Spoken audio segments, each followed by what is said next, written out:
enjoy the facility prepared by our army of water volunteers and community, and most importantly, enjoy the football. This is Magic, powered by the sun, 365 days of the year. Go Magic!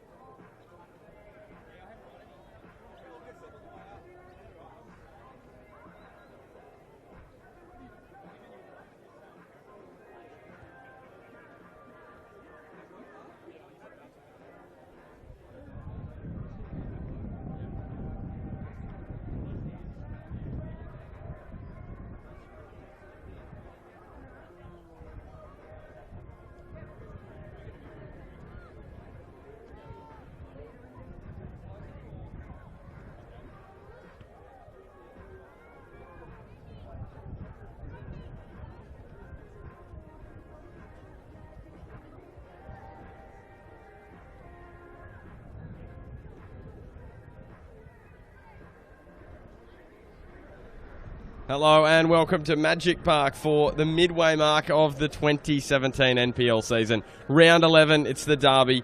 Broadmeadow Magic at home to Hamilton Olympic, two stuttering sides over the last few weeks looking to get their mojo. And since that pulsating semi-final series, both these sides have struggled to get it together in the NPL this year. Chris Turner, just your quick thoughts on the game, and then we're going to go straight down to Damien Smith, and he's got Michael Bulch. Well, firstly, we've got to apologise for young Ben Homer here. Bart's got a sore throat, and he's absolutely battling, but the true professional he is, he'll battle on. Look, both sides, as you said, have been battling a bit over the last period, and they're both desperate for points today. I know Michael Bulch's team has had some late changes, with Swan coming out in the warm-up, and it they've didn't had look changes. good that as well for Matt Swan. No, and I think he's got an issue with the back of his calf muscle, with a boil or something like that. Anyway, we'll leave that one alone. And look, but all in all, no excuses for either side here. Pitch is perfect. The weather conditions are great, and I think we're going to be in for an entertaining game. I've picked Olympic today, but it's really difficult to tell. I think it's whoever's going to turn up today is going to win this one. And I know there's a bit of a cliche, but they've both been hot and cold. And you really couldn't have hoped for a better autumn day than today for this one. Well, these clashes between Magic and Olympic are always epic, and the players know how much it means to not only themselves but their clubs as well, and so they usually go right on the line here and put their bodies that way too. 22 degrees at the moment, the wind just 14 kilometres now from the south, and visibility, I'm really not in the mood to have a joke around right now, CT, with my voice, but I will say 14.5 kilometres of visibility today. Yeah, so that's the most I think we've ever got. Wonderful. As the two sides head out onto the pitch, we're going to cross down to Damien Smith. He's got Hamilton Olympics coach Mick Bulch.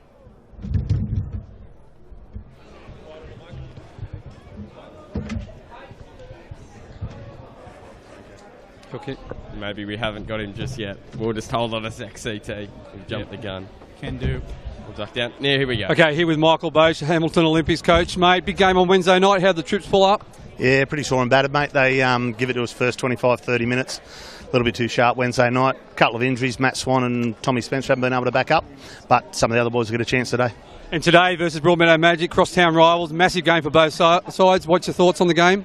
Look, there's been a great history between the two clubs the last few years. Plenty with you.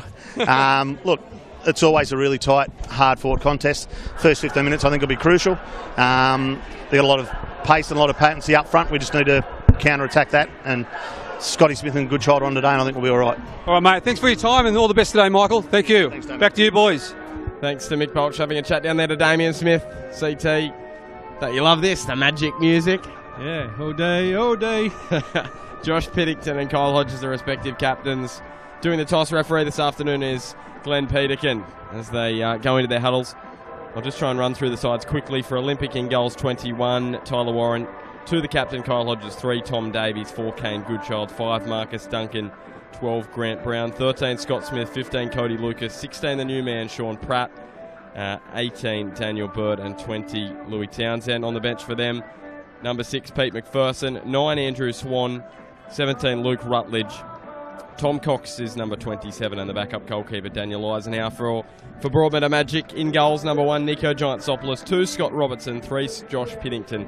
5, Luke Vigili. 7, James Virgili, 8 Matt Houle, 9 Peter Haynes, 11 Dino Fadjovic, 12 Shane Paul, 19 Cal Bradbury, and 23 Takumi Sonata on the bench for them is 88 Jacob Dowes. The backup goalkeeper Brad McKenzie, number 10 Scott Pettit, 16 Anthony Konjarski, and 18 Charlie Cox. So they're the sides. Dino Fadjovic in the centre circle, about to get us underway. Peter Haynes actually said to Damien Smith and I, as he was walking out before the game, that he feels like he's 34 today. He probably is. But he said, yeah, I know. He said that he was feeling good, very good, as he chips it forward. Having a little joke around pre-game as Marcus Duncan slides that one over the sideline. Look, Bart, one of the key things for me about today for Olympics hopes here is they've had a distinct lack, for me anyway, of ball getting forward to the front men in Smith and Goodchild. So I can see a real key for them today in possession. If I was talking to this side, it'll be all about possession and build up and getting out from their back third pretty early if they can, so that they can play in the other team's half more often. They've got to get the ball to Smith and Goodchild to be any real good opportunity here today. Yeah, it's been an issue for them in front of goal of late. Hamilton Olympic, what do you put it down to, CT? Well, as I just said, if you're not getting the ball to those two guys often enough, it's going to make it difficult to put chances away. I mean, if you're playing down in their end and say you've got long periods down there, you're going to get more chances, and more chances obviously will result in more goals. So yeah, I think that's a real key for them today, is to be playing in Magic's front third. Well, here's already a turn from Fadjovic. He goes almost one-on-one with Warren. It sits back up for him, and Tyler Warren is able to make the save, the double save there, to keep Fadjovic at bay and Broadmeadow at bay. Hasn't scored this year, Dino Fadjovic. Last year, Dino Fadjovic scored 4. But he's been good so far this season. He just hasn't been able to put the ball in the back of the net in first grade. He has scored in the under-20s competition. Well, to be honest, Tyler Warren did particularly well there. He got himself down nice and early, and he's got big hands and a good stretch, so he smothered that up brilliantly, because that was a definite goal-scoring opportunity. And they got let off the hook there, Olympic. Cody Lucas goes back to Marcus Duncan. They went down midweek in the FFA Cup 4-2 to Edgeworth. Scott Smith scored 2. And here's Louis Townsend. He came off the bench in that game and wins the free kick. It's been very, very physical in the opening 2 minutes, as you'd expect. Look, Shane Paul there, he's borderline. It's early in the game, but, in a different part of the game, that's quite likely a yellow card, that type of behaviour. Hello, boys. Oh, hey, Smudge. Yeah, all good. How was conditions on the sideline, Smudge? Yeah, beautiful day for football. Nice cool breeze. Players will be loving it. Sort of in the back of, Magic's got the breeze at the moment, just slightly. So we'll see what Sean Pratt has got from the dead ball position. And 45 on the right. Calls this one in. It's not a bad ball, and Scott Smith almost made it. 3 goals in a week there. Just heading at just over the bar. Tell you the angle we've got from here. That was a beautiful ball into the box. You watch as it's whipped in. Great curl on it. And Scott Smith, you'd normally back him to put those ones away from there. He's just slightly over the bar and a bit disappointed. Good chance from either end. I was just thinking, boys, Broadmeadow Magic in 7th, Hamilton Olympic in 5th. It's not often that you see these two sides coming up against each other, both outside the top 4. No, well, it's not. And here's the other thing, to show you the desperation, not only in the derby that becomes Magic Olympic, but how desperate they are for points as well. So typical of that particular challenge is what it's going to mean today. Oh, 100%. Neither team can afford a loss today, especially Magic. If Broadmeadow lose today, I was doing the calculation, so we're sort of saying about 32 points gets you into the top 4. Magic are on 12 if they lose today. 10 matches to go. They're going to need to win at least 7 of those. That's right. And Valentine, after winning yesterday, they go to 19 points. So probably another 4 wins out of 10 games. Yeah, last minute win for Valentine yesterday, 2-1 over Western. And here's the header. Was Peter Haynes just almost sliding it inside the back post. So a couple of good chances from the head of both the leading men from both sides, Peter Haynes and Scott Smith. So Tyler Warren with the goal kick, and the other score yesterday, really surprising. The Newcastle Jets youth with the 2-1 win over the Jaffas. So a win for Edgeworth today, and they will go to the top of the ladder. Well, that win yesterday from the Jets Youth got all of us, to be honest. We when we spoke about it during the week on the show, that it was definitely a surprise to us, and I think just the general talk around town is most people thought that way as well. I'll tell you what's another surprise to us. Adamstown Rosebud leading inside the opening 5 minutes against Maitland, 1-0. That same Maitland outfit that knocked over Broadmeadow Magic 7-0 just a couple of weeks ago. It went down to Lambton last week and now down again to Adamstown as Daniel Bird goes to Grant Brown. He's been the saviour for Olympic the last 2 weeks.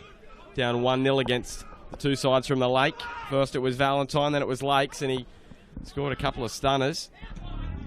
Tom Davies. Now Duncan trying to chip it in, and Josh Piddington with the header away to Kyle Hodges. The Olympic captain hasn't played as much as he would have liked this season in his 106th match for Hamilton Olympic, and he's actually second on the Hamilton Olympic FC, well, I don't know if you'd call it leaderboard, but leaderboard for not being able to score playing for Hamilton Olympic. The man that's up the top of that is Barry Park with 121 appearances without scoring. So Kyle Hodges is 100 and this is his 106th today. So next season, maybe if he plays all the matches, he could overtake Barry Park. A couple of nudie runs in all of that. I think more than a couple. We see Giant Sopoulos getting ready for another goal kick. Another good crowd in, as always, for these matches. CT, you weren't actually here last year in round 15 when they played. I missed the first leg of the semi-final. I was commentating the WPL Grand Final, so this is the first match between these two I've called here at Magic Park since then.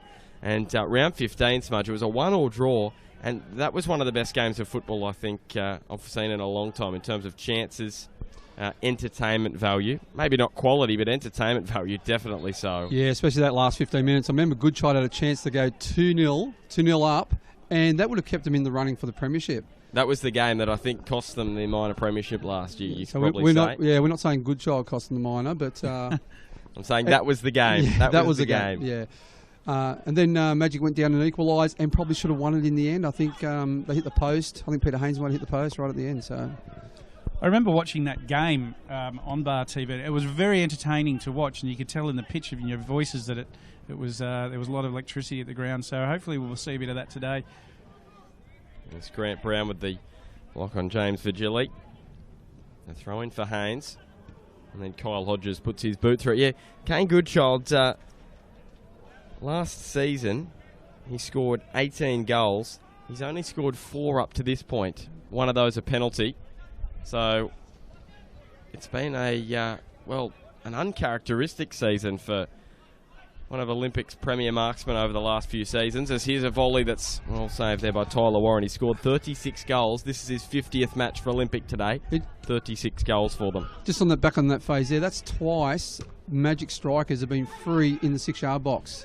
Yeah, and that's not a good sign. Not a good sign. They need to tighten up, especially the centre back two of Hamilton Olympic. Peter Haynes had a free header, and Dino Fadge was just free there. They need to tighten up, otherwise. And here is Fadjkovic playing in Vigili. Scored from this angle against the Jets Youth. This time he tries to cut it inside, and Kyle Hodges gets down and blocks well. Just as you were saying that, Smudge, I was noticing Hodges floating between attackers, and he wasn't actually picked up, and then he was forced to. I mean, you're right. They've just got to pick up and pick up tightly. You need to pick up in the 6-yard box, no matter what. You can't let anyone free. Here's Vigili curling it straight onto the head of Louis Townsend, and now Smith goes wide for Tom Davies. Got some pace, but Luke Vigili uses his body well, as he always does. Luke Vigili, very experienced left back for Broadmeadow Magic, as Matt Hoole goes along the tarmac to Takumi Sonata, yet to score in the NPL for Broadmeadow Magic. Came with some pedigree. We've seen his ability from the dead ball. Yeah, Sonata playing right fullback for Lawrence Foda, who's out injured at the moment with a hip flexor. I've only seen him play in the middle of the park this year, so I'll be interested to see how he goes at right fullback. Yeah, Jeremy Wilson pulling out with a hamstring strain late in the piece, so he was at right back the last home match Broadmeadow had against... last weekend's match wasn't actually a home match for Broadmeadow against the Jets Youth, so it was their last home match against Maitland. That 7-0 defeat. Didn't have a great afternoon, the young boy. It's Cody Lucas. Quickly across to Grant Brown now. Good child. Nice touch onto Brown. It curls it in towards Smith in the middle, but it didn't have much conviction on it. That ball in from Grant Brown. I like the shape what Bolch has come out with. He went with a 4-3-3 for the first 35 or so minutes against against Edgeworth at the FFA Cup on Wednesday night. Then he changed his shape with about 10 to go. As the ball played through for Carl Bradbury, Tyler Warren comes out and does a good job cleaning up there at the back for Hamilton. He's been good since he's had to come into the side, but Danny Ireland out with illness. Svajkovic with a touch up and over the top. Again, he holds the ball up nicely. Peterkin waves away the appeals for the penalty. Townsend onto Smith. Smith goes up the line, and we've spoken about the importance of this match because next week these two sides have huge matches. Hamilton Olympic face Lambton, and Broadmeadow Magic are up against Edgeworth here next Sunday at Magic Park. So 2 big matches next weekend. They can't afford to lose this afternoon going into those particular matches as Vigili gets away from a couple. Cuts inside Hodges. May have just clipped him, and Peterkin believes that was the case. Yeah, I agree, Bard. That's why this game today is crucial, because they've both got big games coming up. A lot can happen in the next few weeks. And then you could see someone like Valentine who play, I think, Charlestown next week. They could nearly be on top of the table. And then they've got Lake Macquarie the weekend after. So they've got all sides below them, Valentine, for the next 2 weeks. 6 points there. They go to 25. They're only 2 wins off a final spot. I'd say so. So congratulations to Darren Sills. He's doing a fabulous job at Valentine. Oh, he really has, hasn't he? And you know what? This is the beauty. This is what I love about this competition this year. Yesterday, last beats first. So, yeah, sure, he's got teams below. He won't care who he's playing. He'll play against Manchester United. He'll go out with the same level of enthusiasm and training. And, they won't take anything lightly. Luke Vigili now. Just taking his time, so it's the perfect side for him on the left boot, curling it in. Grant Brown there first with the header. Shane Paul. Oh. And he gets clipped, and Peterkin is going to bring out the card on Lewis Townsend. It'll be interesting to have another look at that if we get the opportunity, because it may have looked worse than what it actually was. It looked like Louis Townsend just mistimed the actual challenge. Yeah, he was going for the ball and just Shane Paul's a bit too quick. A man famous for that goal in the 2011 Grand Final in the NPL when Broadmeadow Magic crushed Olympic 4-1 down in the Magic Clubhouse. It's a good one. Yeah, I remember that day very clearly, Bart. It was a great day. I won't indulge you too much, Smudge. I can keep talking if you want, mate. I've got stories about that one if you want. Sorry, Luke. It's Luke Vigili now. Referring to Luke Cund, who looks forward to Damien's stories each week via Facebook message. Exactly. Sonata. So he's going to leave it off for Sonata. And it's a deflection, and Warren, as he kept it out, he hasn't. And Takumi Sonata, I don't know if it'll count. But Broadmeadow with the 1-0 advantage after 13 minutes. What a terrific strike that was. I mean, you put it in the box with spin and pace. Deflection or no deflection, it was dangerous, and as we'll see that in a moment, coming back up, the Magic faithful are ecstatic about this. Well, do you think it'll count for Sonata here? Because it's been hit by Warren into the post, which is deflected back in. So is that an own goal? I believe, if it's going... I believe it is an own goal, because Warren was... So for me, that was going to the top right-hand corner before it was deflected. And Matt Hoole, cross to Vigili. I must say, my voice is hoping there's not too many goals this afternoon, because it almost died then as Vigili. Well, that was actually very tough for Tyler Warren, because he's got to commit, to his top left as he does, and then you got to change direction, get back down, and he did well to even get a hand on it, to be honest. But look, in the end, fair goal for Broadmeadow. Yeah, unlucky for Grant Brown, really much so, off his back. The other thing, the follow-up from Broadmeadow, they had about 3 or 4 players pouncing on that ball when Tyler Warren prepared it to the post. So it's good desperation by Magic, a great start to the game.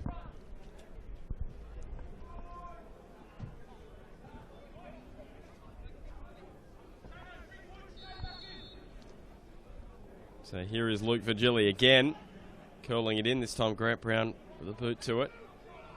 I was just thinking, boys, the combined amount of hair on both Hamilton Olympic and Broadmeadow Magic's respective coaches' heads. None. So do you think we've had a match where we've had two bald coaches going up against each other? Silsey and Balchi. Silsey and Balchi. And Silsey and Zakovic. So we've had a few there. We've had a few.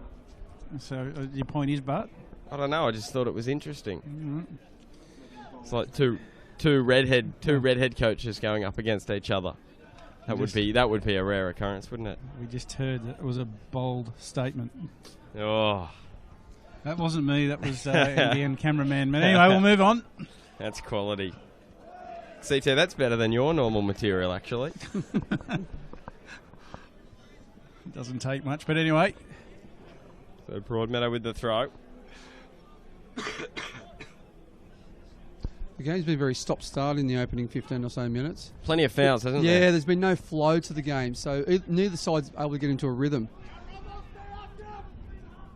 I think Magic or Olympic just need to get the ball, get on the ball, knock it around a bit, just get their shape going, get a few patterns of play happening, a bit of formation.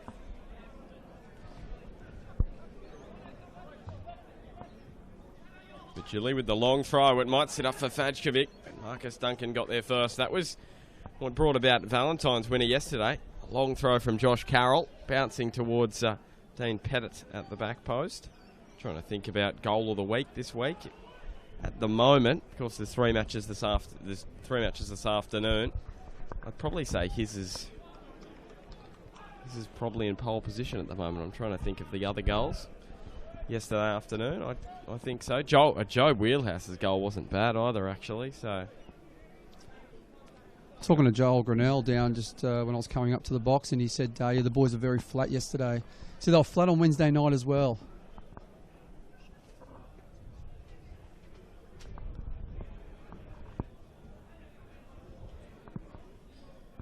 Luke Virgili curling it over, and will be another goal kick. Not one of his best corners there. The wind coming from the south, so probably didn't count for that, and curling it over the byline.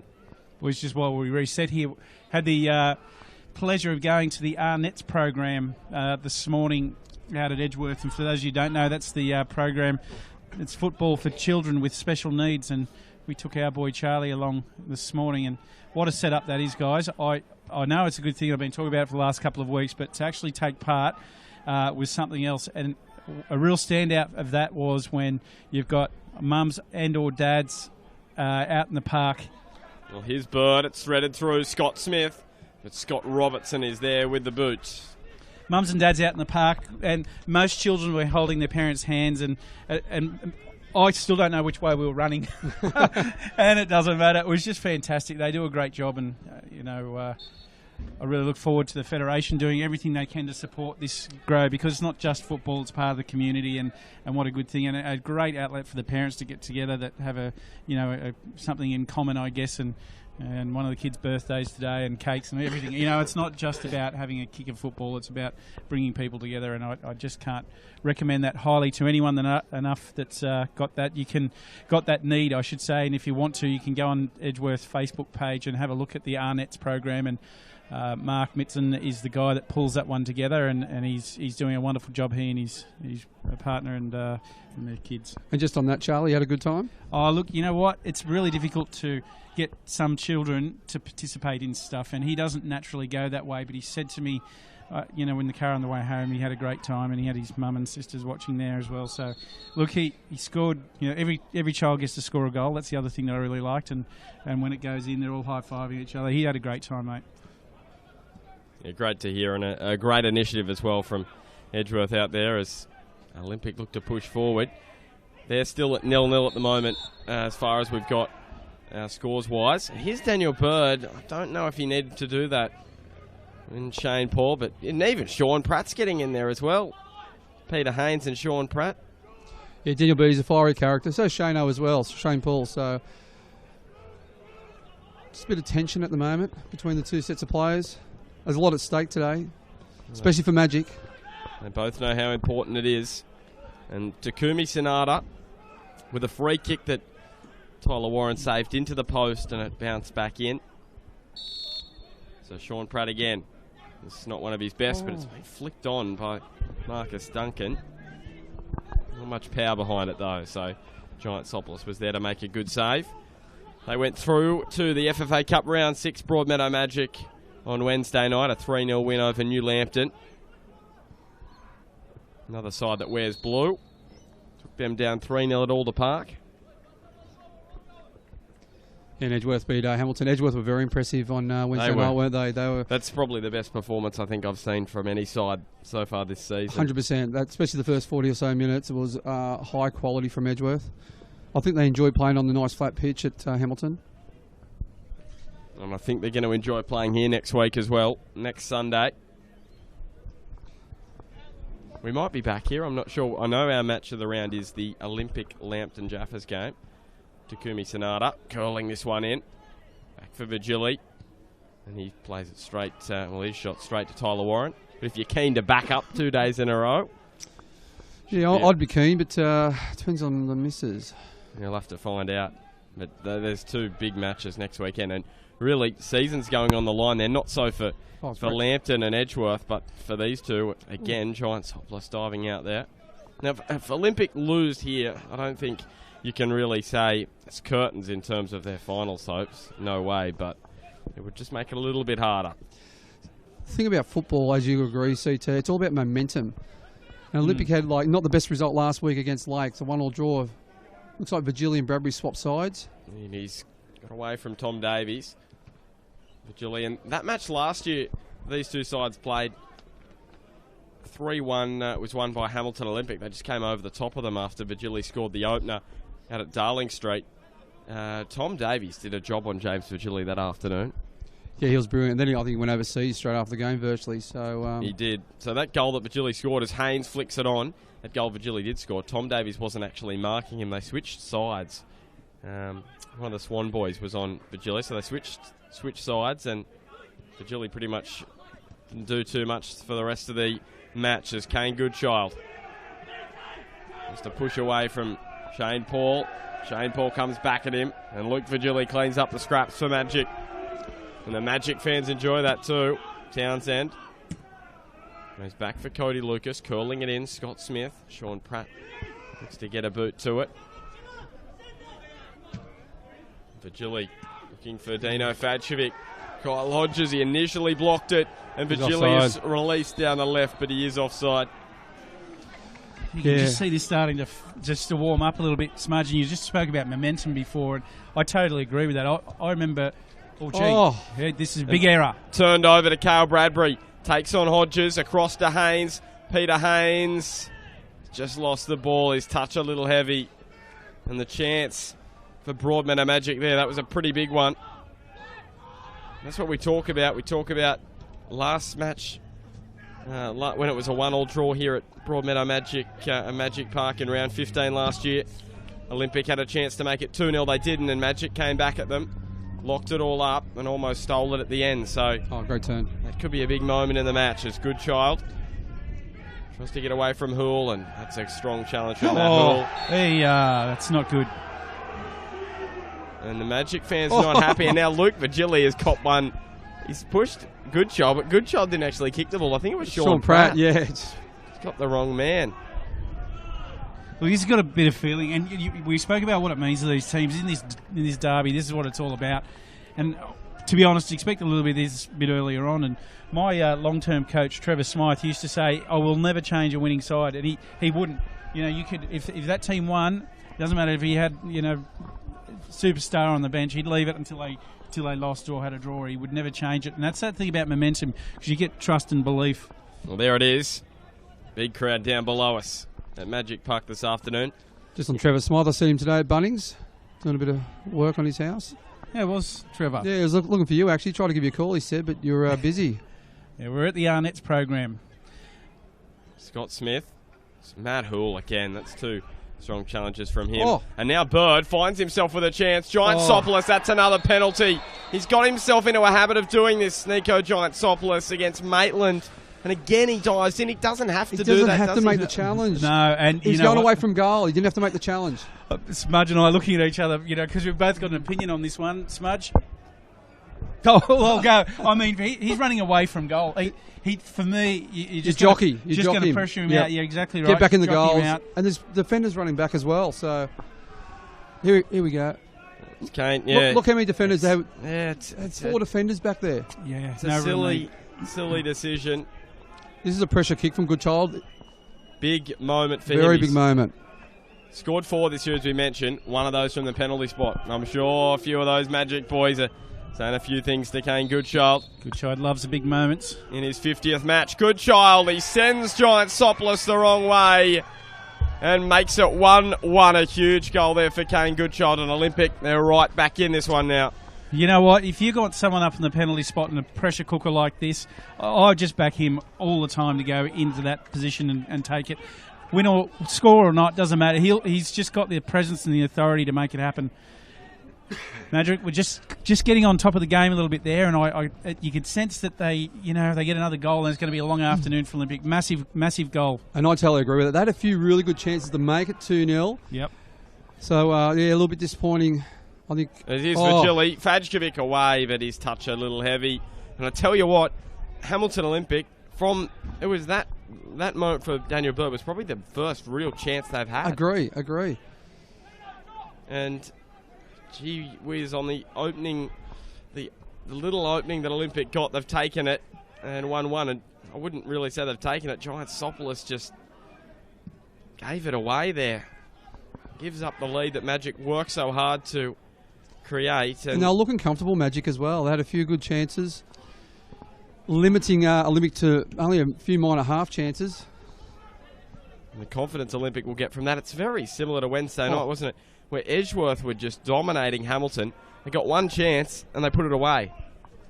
If you're having a look at the game overall, you'd be thinking territorial and possession-wise, Magic have got that one covered. I'd like to see Olympic just slow the game down a little bit and push the ball around a bit more, get a bit more width. Yeah, great. As you speak about often, Smudge, and control the game a bit better. It seems a bit stop-start. Well, here's Townsend. Tight angle on the right, cuts it back. And Luke Virgili looks to chip it clear. Bradbury. Nice touch onto Haynes. And Marcus Duncan will go back to Tyler Warren. Well, this is better from Olympic. This is exactly what we're talking about. 2 men stretch the park out, and they push up nice and high with Smith and Goodchild. And just keep the ball. And just keep it. Get a few touches on the ball. Yep. Move the Magic defence around a bit. Move their midfield around a bit. And that's when you'll find space. That's it. And just, this is about getting the pace of the game that suits you, and what you train and how you practice. This is what it's all about. This is a lot better. What has it been for Broadmeadow Magic, or what have they done well in the what did they do well in that opening period just to gain the ascendancy? I think a lot of it came down to intensity and just they were first to the ball. They were shutting the ball down really well.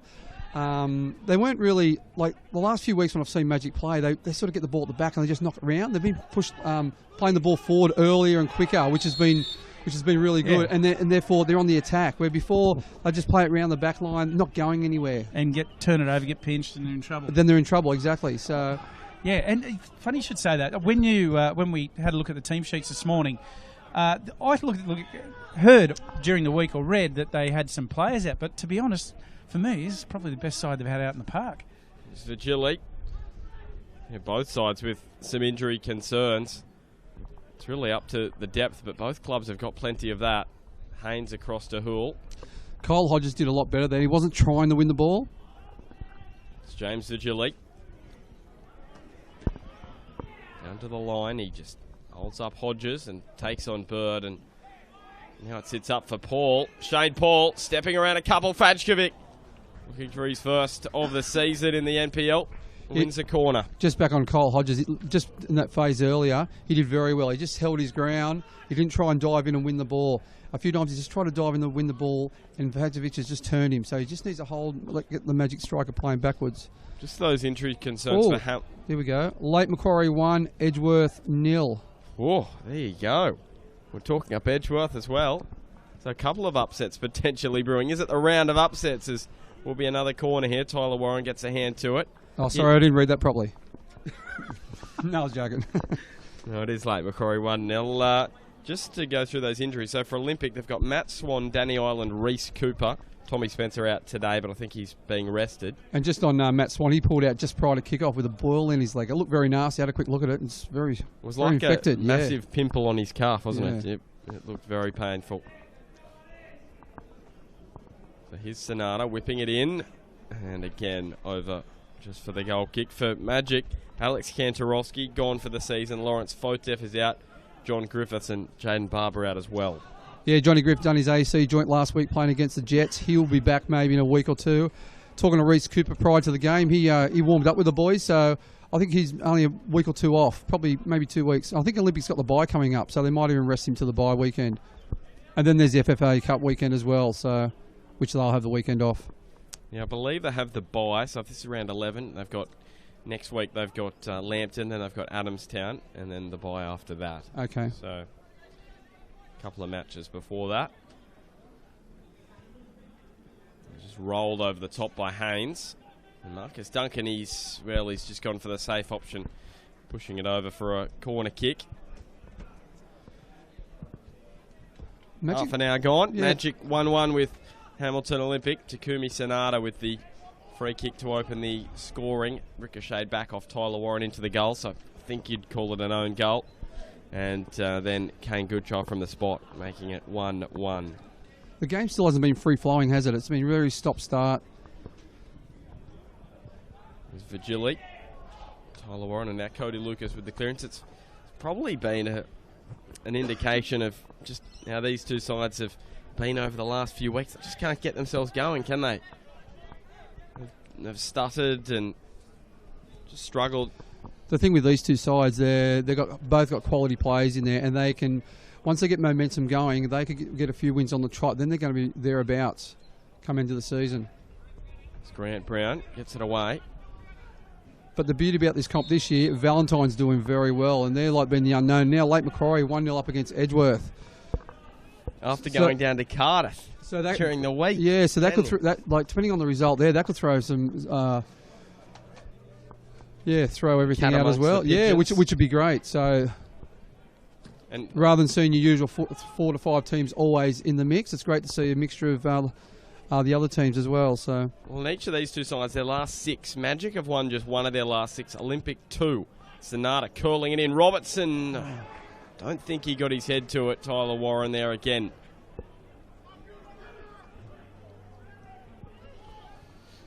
So it's been not a very fruitful 6 weeks for both of these two sides.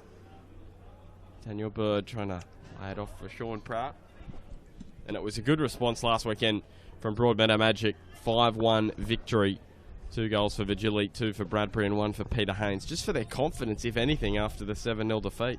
Yeah, and, then Jets go and get beat by that, and then go and beat the competition leaders the week after. Just incredible, isn't it? That is. And see, just as you went to get your jacket, Lake Macquarie up 1-0 against Edgeworth. They got beat by Cardiff on Wednesday night. Smudge was talking about momentum before. I've just had the feeling that Edgeworth have got it going their way, so it'll be interesting to see how they bounce back from that early goal. Sonata onto Vigili. Oh, there's space out here for Magic. Fajkovic sending Vigili down the right edge. Vigili looks inside. Carl Bradbury was free as a bird on this left-hand side if Fajkovic went the other way. Well, what are Magic doing better this afternoon than the last few times we've seen them, Smudge, in your eyes? Like I said before, they're just putting more pressure on the ball. When Olympics got the ball, they put more pressure on the ball. They're playing with a bit more intensity. They're not, like I said before, they're getting the ball forward. They're playing forward quicker and earlier. They've got a bit more width. Passes are quicker. Passes are quicker, yeah, where before they were just playing around the back four and they weren't penetrating. There wasn't much rotation in midfield. Oh. Grant Brown did well at the near post, but Vigili! Oh, Tyler Warren, brilliant save. Nice strike by James Vigili too. Didn't have time to snap it. Deflection on the way through as well here. Nice touch. Nah, I think, look. That's excellent football right there. I mean, he's touched the ball into his path so he could get a clean strike, and then equally a good save from Tyler Warren. He really had to stretch out to the full extent to get that one away.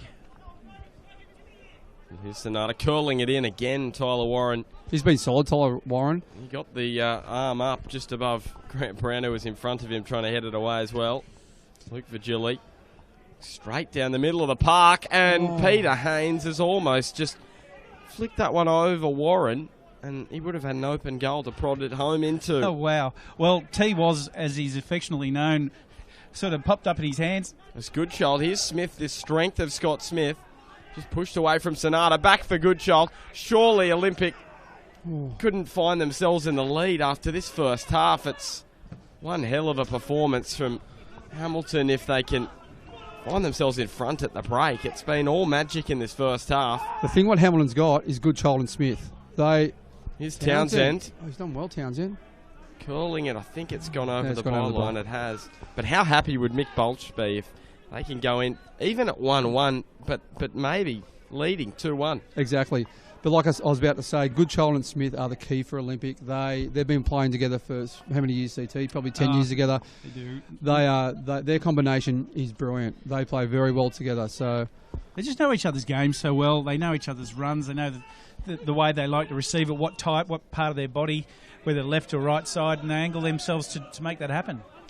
Goodchild. And I was saying before, but we didn't have a chance to finish it off. Olympic shape, they're going to a 4-2-2 with Goodchild and Smith playing up front. On Wednesday night, they're playing a 4-3-3 with Smith wide on the left, Goodchild up front by himself. Wasn't really happening that well for them.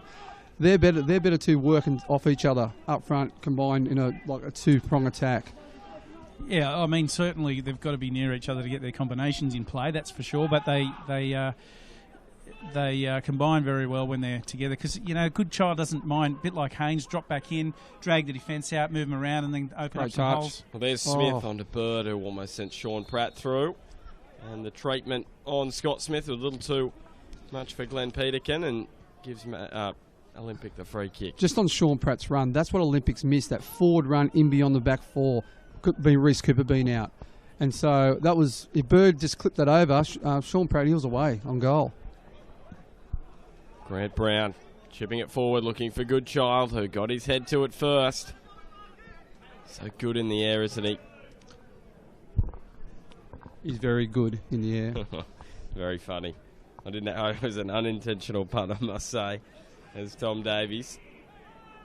Now Peter Haynes just puts that wide, but the free kick was... Yeah, the foul count in this game's quite high. Already very going... stop-start, isn't it?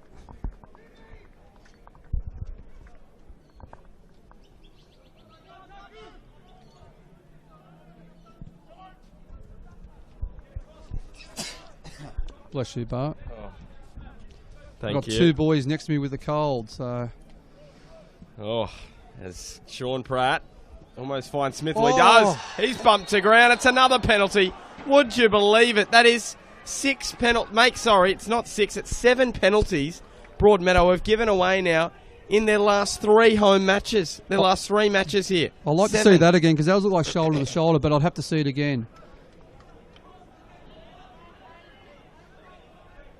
Yeah, you'd have to see the replay. From first look, I thought it was shoulder to shoulder, Pennington and Smith. But what was your thoughts? I thought it looked to be shoulder to shoulder. Yeah, just initial thoughts. I have to see the replay, but yeah, initial thoughts. I thought they just came shoulder to shoulder. But Smith might have been slightly in front of Pennington, which. Well, here we go. Giantsopolis, is he going to get a card here? Yeah. Well, what he's done there is Smith has put the ball down, and then he's gone and put a little divot just in front of it. So I think this is smart. Scott Smith taking the penalty. If he's keen, I think that's very smart. Changing it up. Yeah, and also keeps Smith and Goodchild at each other's heels. Well, what's Peter Haynes doing here? He's just telling him it's not on the spot. Oh, now Peter Haynes has gone into the book for a yellow ticket. It's an interesting one, Smudge, isn't it? Because we saw a couple of weeks ago where Matt Thompson took 3, and then when they got a 4th, he gave it to someone else, and he pretty much went the same way each time. Well, here we go. Just varied the height. He's also scored 4 before this afternoon. Not yet. He hasn't scored yet from the penalty spot this year, and he puts away the crumbs. Scott Smith, 3 in a week now. He scored 2 on Wednesday night. There's another one for the veteran Olympic striker. And we mentioned it before, Olympic are in front. 2 chances, 2 goals. 2 chances, 2 goals. Not really 2 chances, two times in the box. You would be thinking Giant Sopolis, well, he'd love to have that one again because he did well, didn't he? He really did well, but he just probably would think he might be able to parry it away rather than straight back to Smith, who I tell you what, he's not going to miss from there, never. Yeah, it looked like Smith didn't connect with the penalty too well, but great save by Giant Sopolis, but unfortunately went straight back into, unfortunately for him, went straight back into Smith's foot. And I can't, and again, see Cole Hodges trying to win the ball. He doesn't need to win the ball there. He just needs to hold Fadge up. Let him have the ball. Let him play backwards. Yeah, agree. I mean, they're running at numbers at you. I mean, one thing, he slowed the play down, but he's let them have a set piece with wind behind them. That's right, yeah. It doesn't matter if Fadge gets the ball there. He's 35 yards out. Let him get the ball, play backwards. Yep. What is going through your head if you're Ruben Sadkovic right now? You've been so good in the opening half and you're down 2-1. Very comfortable in the opening, 40 or so minutes. Luke Virgili, can they find a way back in? There is Shane Paul coming in at the back post, but Tyler Warren was too tall and too strong, and now Kane Goodchild just can't evade Cal Bradbury. Oh, he's gone way back to Giant Sopolis, and Giant Sopolis has to put this one up and that's good decision by the referee. Onto the roof. That was silly by Bird. He didn't have to do the foul there. Push Sonata. I mean, then they get the ball for a throw in. He did the right thing. He shut him down. Bird pinned his feathers back and away he went, and then just didn't need to foul.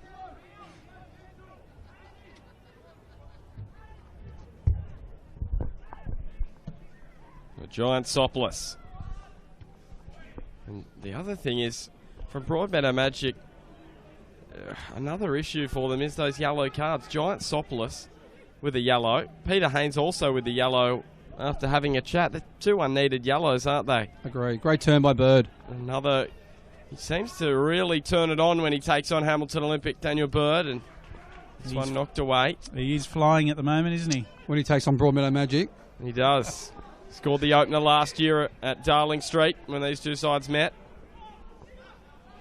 He scored again in round 15 against them last year, Daniel Bird. Didn't score in the semi-final matches. Playing a high line here, Magic. They need to be careful. Here he is again. He's got Virgili herring after him. Steps away from him. So 3.5 to go before the break. If you're just joining us, Broadmeadow Magic so comfortable with a 1-0 lead after 20 minutes.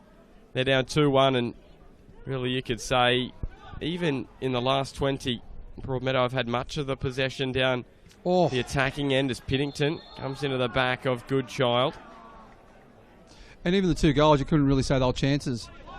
No, you couldn't. No. The second penalty is a little bit dubious in my eyes in terms of I need to get another look at it. But the first one, it's fair enough. Shane Paul feels for the handball.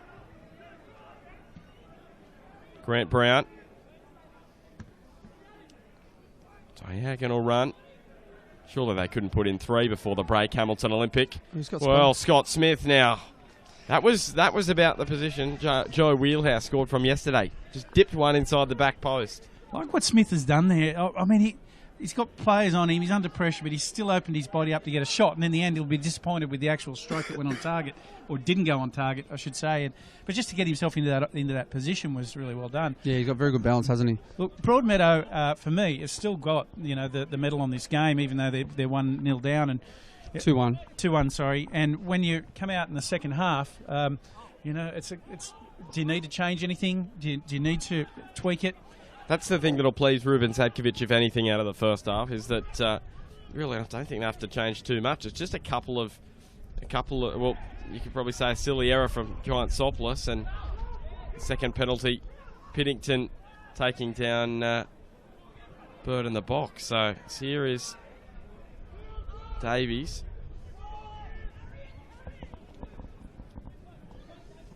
Bird now towards Pratt.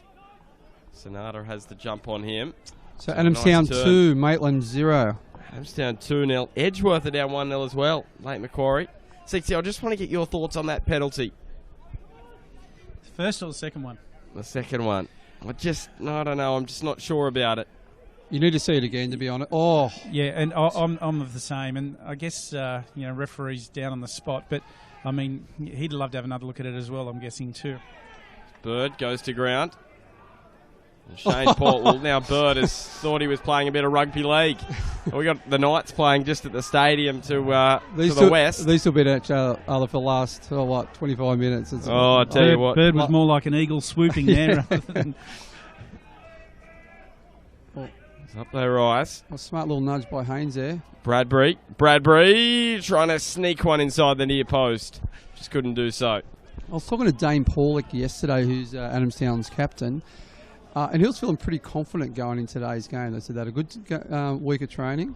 I'm not jumping on Adamstown bandwagon here, but just whoever's in front, Smudge, that's what you do. No, but you were from Maitland last time. Yeah. 7-0. No, but what I'm going to say is they were confident going into today's game against. They said they were unlucky midweek against Lambton in the FFA Cup, down 1-0 in the last few minutes. Well, if they win today, Adamstown, it means all sides have won a match thus far. So, coincidentally, Smudge was speaking with Justin Tannock last night, and he was saying that he feels like they're in it. They're playing good football. They're just not getting the results. And he said, look, at the end of the day, you've got to put the ball in the back of the net, and we haven't been doing it. And you hope for Adamstown's sake from this point, the 2-0 lead, that they go on with it. Because they've had matches this year where they've been up. They're up 3-1 against Western. Well, they've leaked 23 goals. That's over 2 a game, so... It's not a leak, Smudge. That is a damn wall flood. The damn wall is bursting. But even so, looking at the table here, looking at Broadmeadow Magic, -4 goal difference. I haven't seen that on a Magic table, especially after 10 or so games in my lifetime, I think. And incredibly, Edgeworth have been so miserly at the back, conceding one this afternoon. So it's a rare goal that they've conceded. Cody Lucas, across to Townsend. Good to see our good friend Gary Rhodes joined us this afternoon, Smudge, up on Bar TV. Hope you're enjoying the game, Rowie. Oh, well, I'll tell you what, Rowie's side had one of the most incredible victories. They've got the bye this weekend, but last weekend, 2 goals in stoppage time, the end of the match, to win against Cessnock, 2-1. Yeah, Gary said it was like winning the grand final. He was jumping up like a little boy. James Vigili takes on Brown, tries to cut him down. And here's the free kick for Magic, and Daniel Bird. He's just a serial pest, pest, isn't he? he? Yeah, he's feisty. He's in Magic's heads, Daniel Bird, at the moment, isn't he? Now, this is a danger for Hamilton. Well, this is a danger because from this distance you can really pick someone out, like genuinely pick someone out and stick it on their noggin. So, I mean, where we're up to right now is Vigili is going to be able to pick his mark, and Haynes might be a fair target in my opinion. Here's Vigili. Now, Kyle Hodges in 60 seconds with CT. He did say Daniel Bird was the most annoying teammate, didn't he? He did say that. Yeah. I believe so. So it's not just Broadmeadow Magic that are finding him annoying. Here's Vigili curling it in. Kane Goodshaw with the header away. And over the sideline, you'd sense there wouldn't be too much longer in the match to go. We had great a bit of time Haynes. for the penalties. Robertson almost a chance there. Sean Pratt. Can't lose the ball there. Now Piddington threads it through. Haynes with a touch. Tyler Warren just lets it come to him. I think Mick Bolch will be definitely the happier of the two coaches at half-time. Virtually having 3 chances, scoring 2 goals. And Glenn Pettikin says that will do for the opening 45 minutes at Magic Park. And it's Broadmeadow, incredibly, who will go in at the breakdown 2-1. 2 penalties, 1 to Kane Goodchild. Scott Smith struck his penalty at Giant Sopolis, but cleaned up the scraps. And they cancelled out the goal, the solitary goal from Broadmeadow Magic to Kumi Sonata with a free kick that deflected back off Tyler Warren after he made the initial save. So, half-time, boys, your thoughts? Look, for me, I think that Bolts will go in extremely happy being a goal up, of course. However, a casting eye over the entire session would see that Broadmeadow have been on top, in my view. They've had better field position mostly. They've had a little bit more possession, and they've had some more opportunities in Olympic. And I think that this game's a long, long way from over. And if I were Bolts, I'd be working out a plan how we're going to stay in front and also get some more possession in our game. Yeah, I agree. And I think for Magic, nothing really needs to change at the moment. They've had quite a few chances. They're creating things. They're pushing forward. However, they're into the wind. So they want to keep the ball on the deck this second half and use the width. For Olympic, Bolch will be very happy going into one, especially they're on the back foot for most of that first half. So, looking forward to the second half, and I think there's definitely 1 or 2 more goals in it. We'll be back in 10. Broadmeadow Magic 1, Hamilton Olympic 2.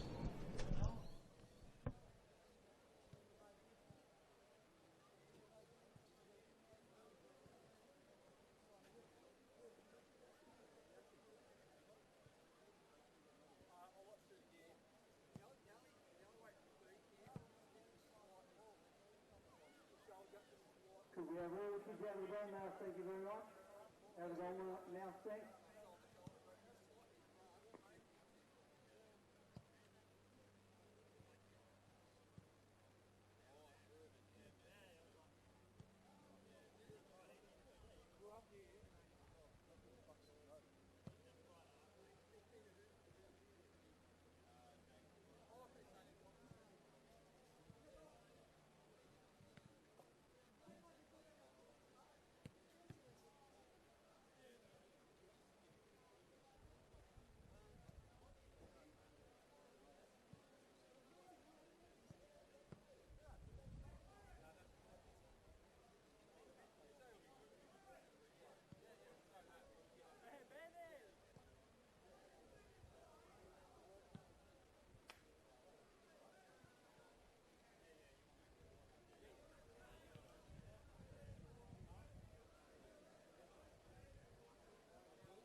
Hello, welcome back. Second half just about to get underway here at Magic Park. And it's a real surprise, but we've got a goalkeeper wearing a hat. Don't you love this, CT? Tyler Warren, he's brought out the cap with the sun in his eyes in the second half.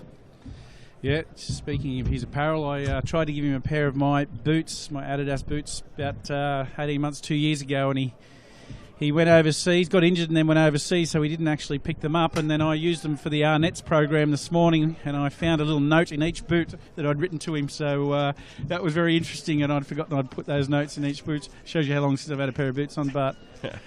And while we're there, just quickly saw our friend Mick Sneesby over at the Arnett program with his partner Kira, and they volunteer their time. They don't have any children there, but there's other people involved in this. So once again, if you want to go and take your child there, go and let them know and look them up on the Edgeworth Facebook site, the Arnett's program on the Edgeworth Facebook.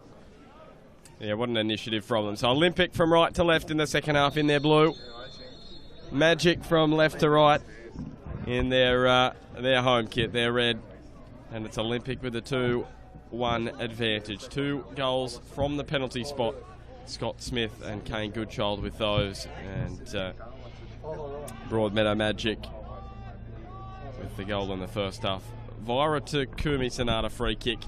Tyler Warren saving it into the post, but it bounced back in. So that's where we stand at the moment. Peter Haynes tracking after it. No changes from what we've seen from both sides at the break. None just yet. I think Damien Smith has been down talking to at least one coach, if not both, Smudge. Got hold of Michael Bolch. I didn't have a chance to get hold of Ruben. He was busy talking to the ref, actually. But, yeah, Michael Bolch obviously pleased to go in at 2-1 at half-time. He said the first 15, 25 minutes it took the side to get going. But he said this second half is all about working hard. You know, they're not playing the best football at the moment, but if they work hard and grind out a result, that's the aim for the second half. Great turn by Goodchild. Well, he just couldn't quite get the curl towards the top corner. Just went low along the ground, and Giantsopoulos was there. How crucial is this first goal in the second half? If Olympic can grab it, you sense it's going to be tough for Broadmeadow. They've got to score 4 then to win. Look, it is pivotal because pivotal. If Olympic can get one here, yes, sure it does. It goes a long, long way to winning in this match. However, I just said before half-time, Magic had pretty much, for me, the better of play in the first half. So, you'd have to think at that point going into the break that the momentum was with them. So, yeah, you're right, Bart. This next goal is going to be a very important one. I genuinely believe there's more goals in this game. So, for Olympic, the interesting statistic, 14 matches they have played away from home in the regular season without defeat. So that says enough about Olympic's record during the regular season. In the finals, it hasn't been great for them, but away from home during the regular season, they've been good, as we see Grant Brown and Kyle Bradbury. And Glenn Peterkin is going to have a chat to them.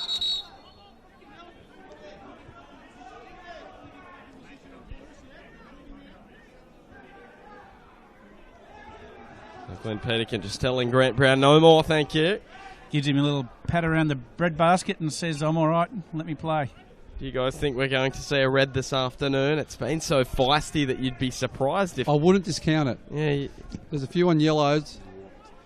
In a Magic Olympic derby like this, it just wouldn't surprise. And this game, as we said earlier in the match, it's a very important points-wise, and also club pride's on the line as well.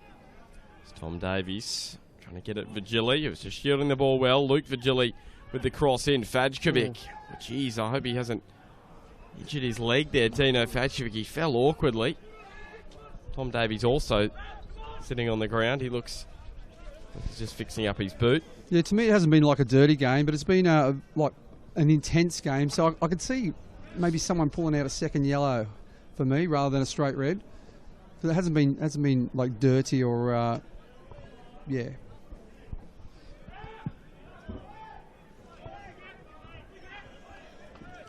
For Hamilton, they'll be just keen to wind... I know it's early days, but they'll be keen just to wind down the clock. Boys, I was just having a look over the benches there, and interesting that Michael Bolch sitting nice and relaxed in his chair, and Ruben's up out of his seat and on out the edge of the box area. Kyle Hodges knocks that one over the line. And like it was for much of the first half, As you can see there, Ruben Zatkovic standing up in front of his bench. Haynes, Bradbury, like it was for much of the first half. Broadmeadow Magic with most of the field position. Mate, you sound like you're getting worse on this mic. It does, doesn't it? I hope I'm all right. I'm hoping I'm all right by the end. I've only got 40 minutes, Smudge. You'll make it, Bart. Got faith. Marcus Duncan. And Josh Piddington with the header away. Well, Shane Paul's actually run into the referee. He was watching the ball, but he was just eye on the ball and sort of, just mistimed his line to the ball. Peter Haynes now. Well, tell you what, Vigili is unmarked over on that left-hand side. If he was able to get the header over there, there's been a chance for Broadmeadow. Tom Davies has to turn around. Goes up the line. Good child after it. Scott Robertson. Oh, nice touch by Vigili. Nice little passage for Broadmeadow here. That's a lot better by Broadmeadow. And the ball movement's better. His first match back in the NPL since that send-off against Maitland. That tackle on Josh Dutton Black as Hoole chips one over the top. Tyler Warren out there. There it is with the hat on. Looks like an Olympic cap. Would that be fair enough? Yep, definitely the case. And there's Giant Sopoulos, he was a bit flat on his feet there. He should have called Piddington back. Piddington sort of just headed the ball back, expecting Giant Sopoulos to be there, but he was still in his goals. Boys, just while we've got a quick moment, I know it's not Mother's Day, Father's Day or any other day, but do you mind if I rip one out? Rip what out first? Joke. Oh, joke, okay. Dad joke. If it makes me feel any better, CT. What do you call a Mexican that's lost his car? Carlos.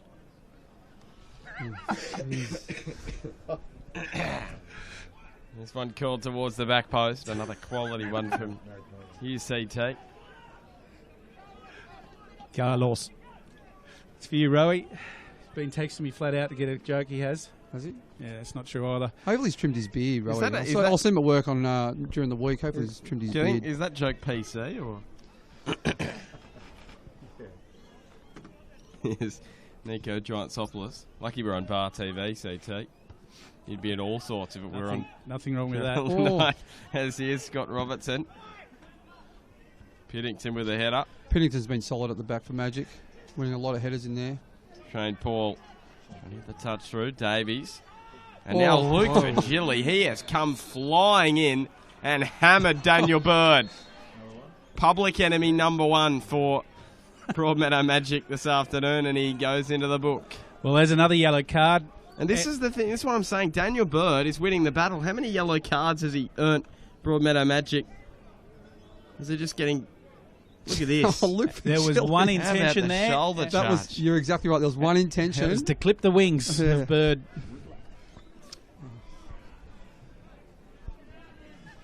It's got to be make you go feel better, Bart. I don't think so.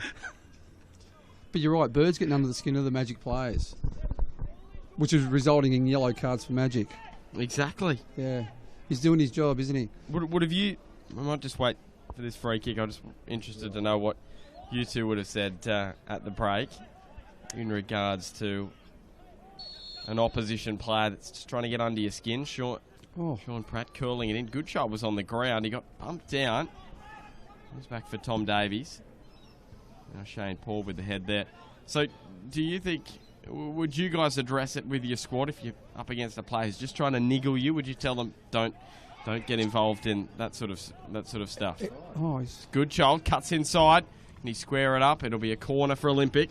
Agree. It looks like Magic's getting frustrated, which is affecting the game a little bit. So I wouldn't even worry about any little pest on the other opposition. I'll just don't react at all. Just go and play. It's because they need a result today. I coached a guy by the name of Danny Burt, and he was the classic get under someone's skin better than anyone I've ever seen, and come back to him. Scott Smith, and Giant Sopoulos was just over him. Another corner. Not only a wonderful footballer and a great athlete in his own right, but I tell you what, for him, he glares you down, and if he knows it's your day today. Here's Bird, whipping it in. Hoole with the header away. Cody Lucas looks wide for Bird again. Cal Bradbury comes across. Cody Lucas unable to get on the ball, and Bradbury's away down this near side. He's got Daniel Bird after him. Infield to Hoole. James Vigili is wide on the left. No one marking him at the moment. You sense if he gets on the ball, there's not too many out there quicker than him. As Shane Paul and Bird come together again. Those two have had one hell of a duel this afternoon. As Shane Paul looking for Vigili straight into the breadbasket of Tyler Warren. So it's one thing to be a pest and be effective about it, but the other thing is you can't let your teammates down by getting sent off in the process or letting it affect, as you said, Smudge, your flow in the game. Well, here's Vigili. Kyle Hodges there for Olympic. That's what I like about Kyle Hodges. When he stays in the back line, he's a great sweeper, like balls over like that. Sometimes he gets caught forward and starts to drift into the midfield. When he's in the back line, that's what he does best. He reads the game well. Vigili takes on Townsend. Got away from him, but Townsend came back. Really good challenge. And Sean Pratt, Cody Lucas says, let's get out of here, but didn't get as much on it as he would have liked. They've got the win behind them, Olympics, so I'm surprised. We didn't get as much distance there as Grant Brown off Shane Paul.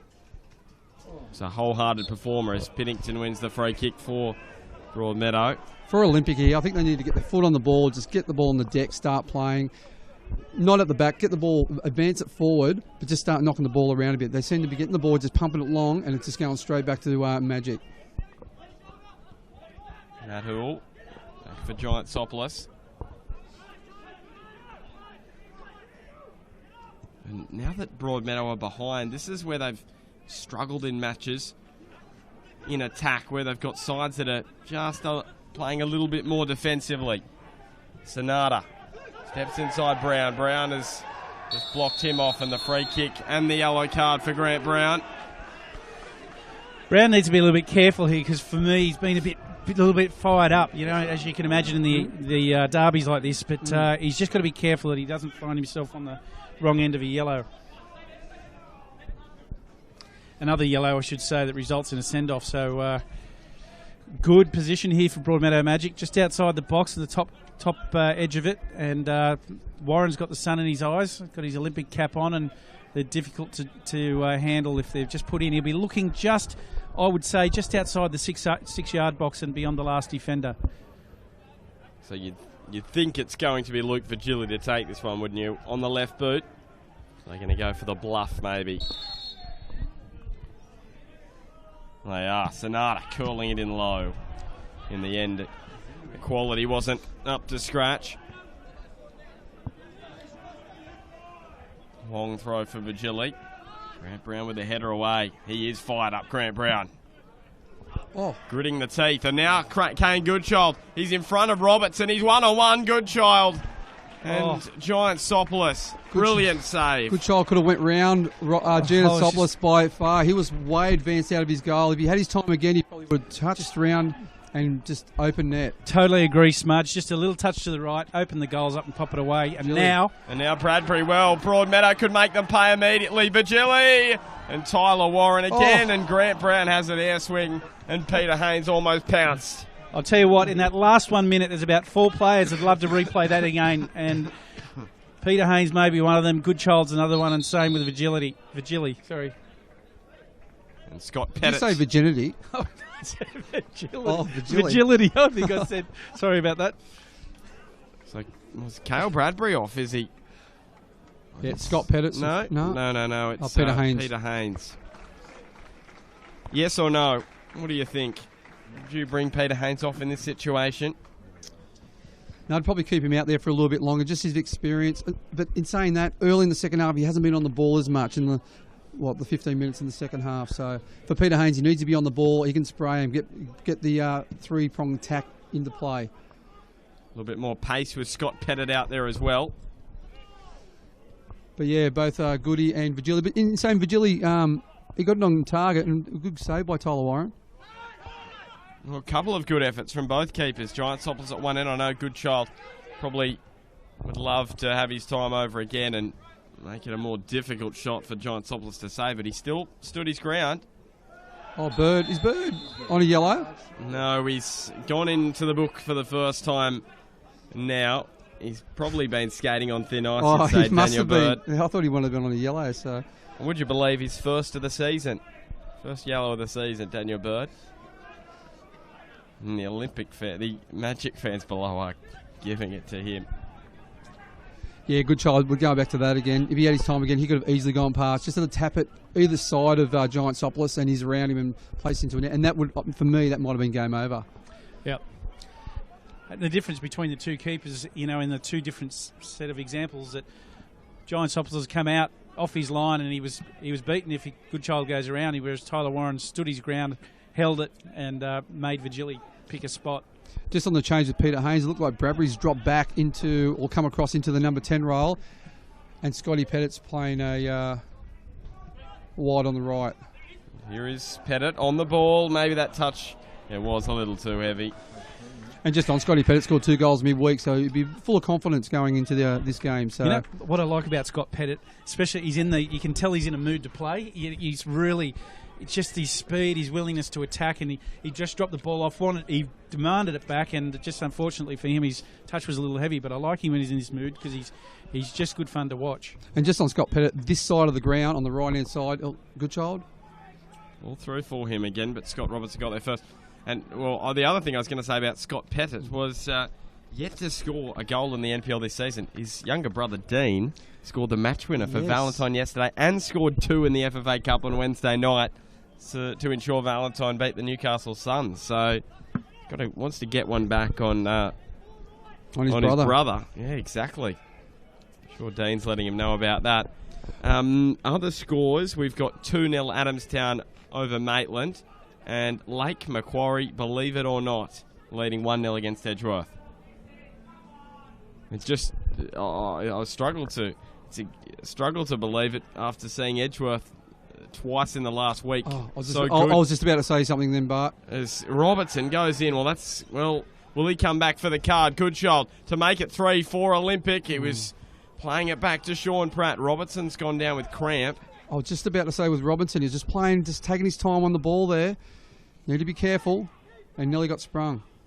Sean Pratt. Oh, nice touch. Steps away from Paul and goes towards goal. The new man in his NPL debut for Hamilton Olympic. Townsend rides the challenge. Robertson's down again.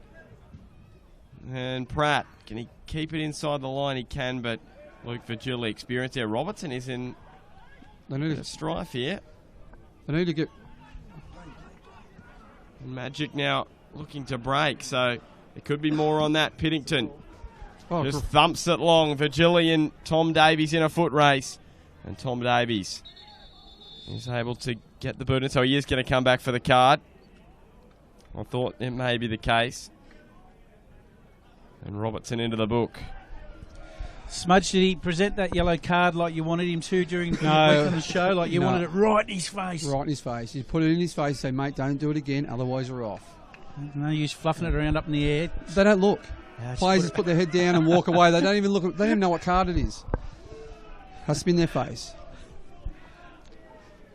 Just on Broadmeadow, they just need to be a little bit careful here. They're starting to get a few more numbers forward, which is good in attack. However, they could get sprung on the break, and twice they've nearly been sprung on the break.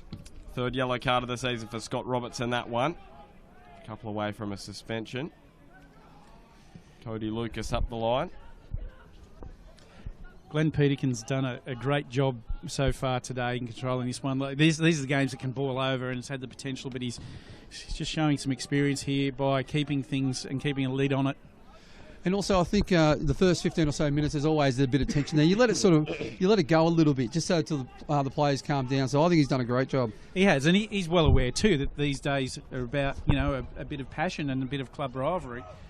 Sean Pratt, wide to Smith, steps onto his left and sprays it well wide in the end. And again, Broadmeadow a bit thin on numbers at the back. They just need to be a little bit careful. There's still a long way to go in this game, so they really can't afford to let another goal slip by.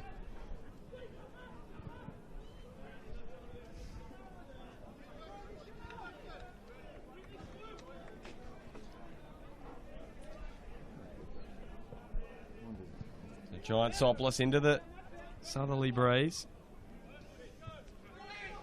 Now Pettit looking for Bradbury, but Duncan goes back to Warren. securely made sure he guided that one away. Oh, nice touch by Sonata. Yeah, Matt Hoole. Cross towards Vigili, but Tom Davies with the boot in over the sideline. The other thing for Olympic here, their back four's just starting to drop a little bit deeper, There's more space in midfield, which allows a few of the, allows Magic to bomb on a few numbers forward a little bit, gives them space to play, gets them they can play their 1-2s in space. Just need to be careful they're not too deep. Lewis Townsend is up to ground by Shane Paul with the free kick, but this is what we're saying. When a side is sitting in against Broadmeadow Magic, they've struggled to score. Where do you see the goal coming from for them? But you know why? In the past, all the previous games we've seen, they've just knocked the ball around the back and there's no penetration. Today they seem to be getting good runners forward. The midfield's rotating a little bit. They're getting some width. So I don't know. I think there's still a chance. We've got a special guest in the commentary soon. We have Marcus Duncan chipping it up to Goodchild. Lewis Townsend and now Bradbury. Wide for Shane Paul. Boys, we do have a special guest here. We've got Brad Robb here, and it's a pleasure to have you here, Brad. We've got Brad to talk about the men of football and what that means to our footballing community and where it's been and what's happening in the future. So, Robbie, great. It's a great thing, the men of football. I've been a part of it and been to plenty of the functions before. Tell us a little bit about it. Men of football, we started about 8 years ago. Obviously, the national committee is in Newcastle, but we also have chapters in Brisbane, Sydney, Gosford, who are huge, and obviously the Hunter chapter, which I'm part of. Yeah, and so as far as membership goes, how many members would you say we have at the moment? In the Hunter chapter, we're up around the 600 mark, but all in all, it's we're talking in the high 10,000s. Yeah, which is just fantastic. So the purpose of Men of Football, tell us about what that is. Purpose is to help those that had any involvement in football in any way, shape or form, being the canteen lady or whoever. And if they're in times of hardship, we're there to help out. We're not doctors, we're not counsellors, but in a financial way, we may be able to help things become a little bit easier. Yeah, and without mentioning any names,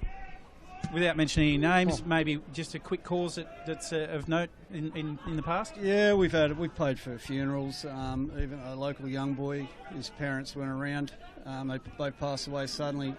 The family didn't have much, so we helped out in that way. We pay rent, we pay mortgages. Just people in hardship. Just help out. We do backyard blitzes, one of my favourites. With our email data, we just send it out, and everyone's keen to put their hand up and help out. Yeah, look, and no one could ever question the value. We speak about the footballing family here, in the Hunter, and this is how it all gets brought together with initiatives like this.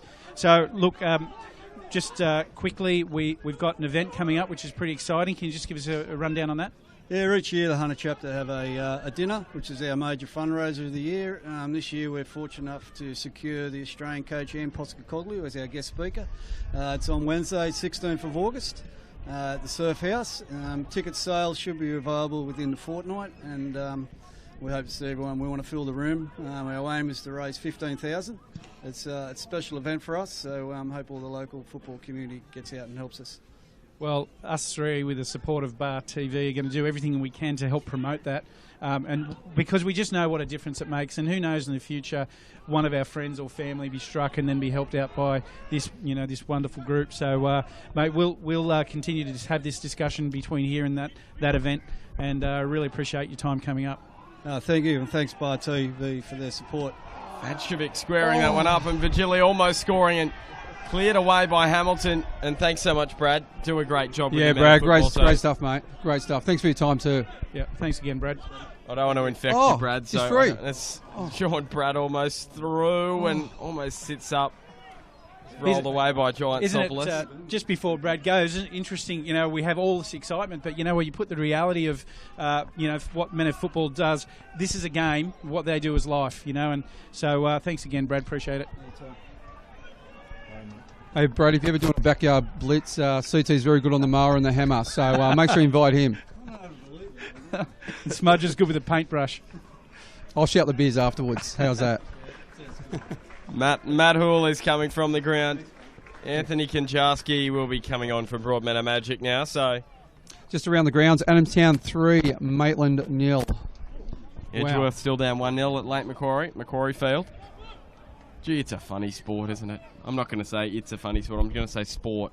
Sport in general. Upsets is just incredible week. Cardiff City, 3rd tier, sitting about 7th on the ladder. Knock over Lake Macquarie midweek.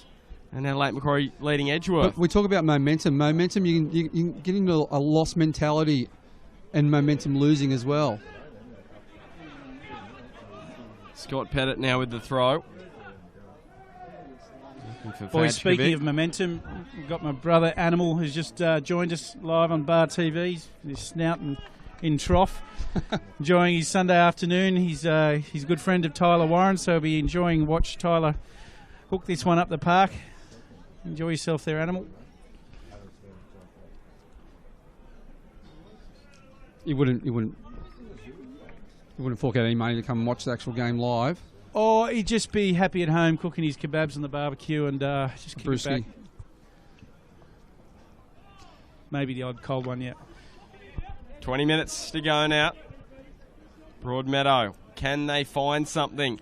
We know how important this is for them. A loss here and their finals hopes not quite in tatters, but it'll make it a mountain for them to climb.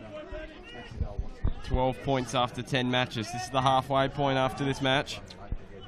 The ball landed in the bin there. I think it has.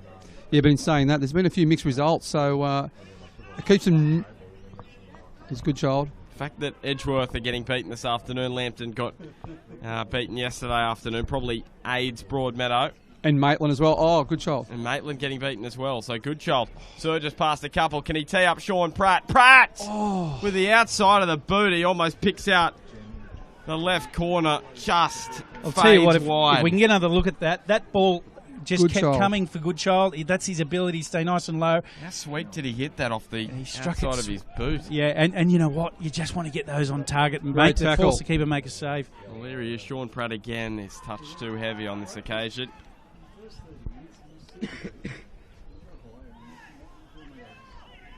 Here's Davies.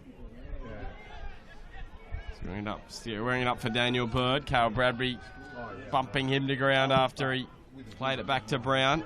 Brown's pass is straight to Sonata. A lot of space out here at the moment. Had it inside. A good child. Just opened up down the middle for him. He's run into a bit of a cul-de-sac there. Here's Townsend. What? You ran into a bit of a cul-de-sac. I love it. Davies into Giantsopoulos. He just took it off the head of Sean Pratt. And the other thing you notice here, Olympic aren't committing too many numbers forward. They're keeping 4 at the back, so they know how important this result is if they can get over the line. Still another 18 minutes to go yet. Scott Pettit goes up. It's close control from him. For Sonata, he's been relatively quiet this afternoon, Takumi Sonata. Playing it right back, out of position to where he normally plays in the midfield. I can see this battle between Pettit and Brown being a very interesting one because Pettit's in the mood to attack. Brown is a natural attacker, and if he lets him have too much room, Brown, he's going to get punished. And he's on a yellow as well, Pat Brown. Yeah, he's got to get closer. He's got to get closer. Oh, Carl Bradbury almost found him. Konjarski! Yeah, because these two players are very similar in their nature. They both want to attack, and for to sit in and a fullback position is not where he's comfortable. He wants to get forward, he wants to attack, so it's kind of a bit of a seesaw on how that all pans out in the game at the moment. Pettit's got his arm up in the wrestle. Looks like Andrew Swan is about to come on for Kane Goodchild. He's been busy this afternoon, Kane Goodchild, especially in the last 15 minutes, but I noticed he's had his hands on his haunches just early. He's probably a bit buggered after midweek clash as well as backing up. Yeah, totally agree. Sunday as well, too, so... My cousin, did he?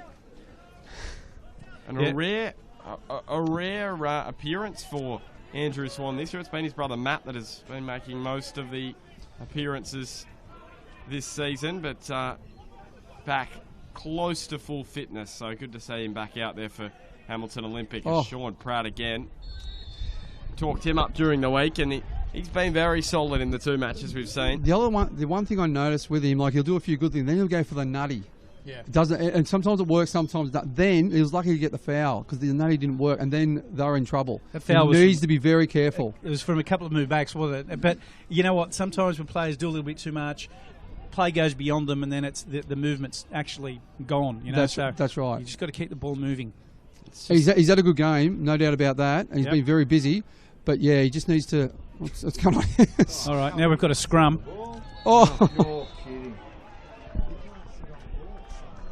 And the free kick goes the way of Hamilton Olympic. Shane Paul going into the book, I believe. Another yellow card for the Speaking derby. of scrums, the rugby league's just finished across the grassy expanse Yep. to There the we west go. of us, and the Knights went down 30-20. Just a score update. Lake Macquarie 1. I was just going to say that. Edgeworth this 1. This is where Edgeworth score a majority of their They goals. do. last They'll 15. probably come home very strong here, Edgeworth. I wouldn't discount them at all. So, Smudge, advice from you to Sean Pratt: just cut out the being a little too fancy. Yeah. Like he tends when he gets past one player, he'll go for the second player. Then he gets past, he'll go for the third, which is fine when you're attacking goals, like in the box or whatever. You don't mind that if there's no other option. It's the energy. It's the energy of youth, isn't it? 19 years of age. But he just has to watch. Sometimes the nutmegs, sometimes they do come off, sometimes they don't. When they don't, you're in trouble because the ball's going to go straight to the defender, then they're away. Well, here he is, Sean Pratt. Straight. He just hasn't got. But he's a great addition to Olympic. I He is think. a great addition. Yep. His free kicks haven't been great this afternoon. His first one was brilliant, and then the other two he just hasn't been able to get off the grass. So another change to Broadmeadow. It's Dino Fajkovic. Another game without a goal. Jacob Dowse is coming on. He has scored a ton in the under-20, 7 in 6 matches. We'll see if he can be the key for Broadmeadow in the final quarter of an hour. Sean Pratt tries to hold off Luke Vigili. Holding him up nicely. Back for Townsend. Swan. And now Sean Pratt trips over the ball. And Goodchild has gone... Scott Smith has gone down the box. Goodchild has just come off the ground. Sonata. Oh, great turn. Steps inside Cody Lucas. I thought there were potentially... yes, there was. Thought there was an argument for a free kick. That was a good decision by Peterkin. Great decision. Vigili takes on Grant Brown, and he knows he can't commit there, Brown, because he's already on a yellow. And Cody Lucas with a header away. Here's Vigili. Takes on Brown again, Vigili curling one in, and Marcus Duncan gets his big left hoof to it. Puts it over for a corner kick, but Broadmeadow, they're coming. And James Vigili there, he's just shown a lot of the skill and ability just to be getting around Bird like that. He's crosses into the box and nice and low with a lot of pace, and they're dangerous, so he just needs to continue with that. So Luke Vigili curling it in. Tyler Warren with the attempted first punch. His second one was better, and then Sean Pratt curls it wide. So Vigili and Scott Smith in a foot race. Vigili tried to grab him, and he gets away, Smith. So 3, 2 on 1 in the middle. Sean Pratt, Daniel Bird flowing forward. And Sean Pratt is too late, but it sits up. Bird almost pulls off the winner for Olympic, but he just put it wide of the top corner. It was almost identical to the goal he scored at Darling Street last year against Magic, but he just couldn't get it on target. You know, he'll be very, very disappointed with that strike. He's just got to put it on target. And for any of the young kids watching this afternoon, you know, you can learn from that, because a good opportunity, force the keeper to make a save, and that's where it's at. Do you think he should have gone back? Now, this is coming I'll from go my back a tennis step. I reckon background. Sean Pratt's ball went behind Matt Swan. If that was in front of Matt Swan, he's on the penalty spot going slotting it home. Do you think Daniel Bird with that shot should have gone trying to go Round the other way? in behind Giant Soplus? I'm just thinking like the playing tennis with the forehand in behind. Correct. As Pratt tries to thread it through. And did you see how the play went beyond the football? So the players went past the football, and that's where they started. Fortunately, they found Bird on the back stick, and he possibly could have even taken an extra touch. So anyway, It's behind them That now. was a good chance for Olympic to close the game out. Now it's still on. It's sort of similar to the chances that Broadmeadow had in the first half to go up 2 and 3-0. Olympic have had similar ones in the second half, and they haven't been able to take them. So, boys, we have to start thinking about our Harry Snitty Player of the Day and Premier Sports Supply Man of the Match. Harry Snitty's at Market Town, The Junction and Jesmond. The best chicken wraps in town. The famous, minus the cucumber with the sweet chilli sauce, is my favourite. We had any nominations around the ground that we've noticed, boys? Player of the Day, well, I don't know. Daniel Bird is... I don't know if you give Player of the Day for niggling as Kyle Hodges, getting under the skin of a few of the Magic players. Well, Gary Rowe has just sent me this one's not mine, but a quick joke. Where do you find a dog with no legs? Where you left it. That's actually funny. That's Rowies. That's the first one I've laughed at all year. Well, Rowie, yeah. That's dry as they come from Rowie. That's Rowie all over. Grant Brown through the middle. Yeah, Player of the Day. It's a tough one. Yeah, tough one. At the Tyler moment. Warren with the hat on. The hat. Don't see it too often.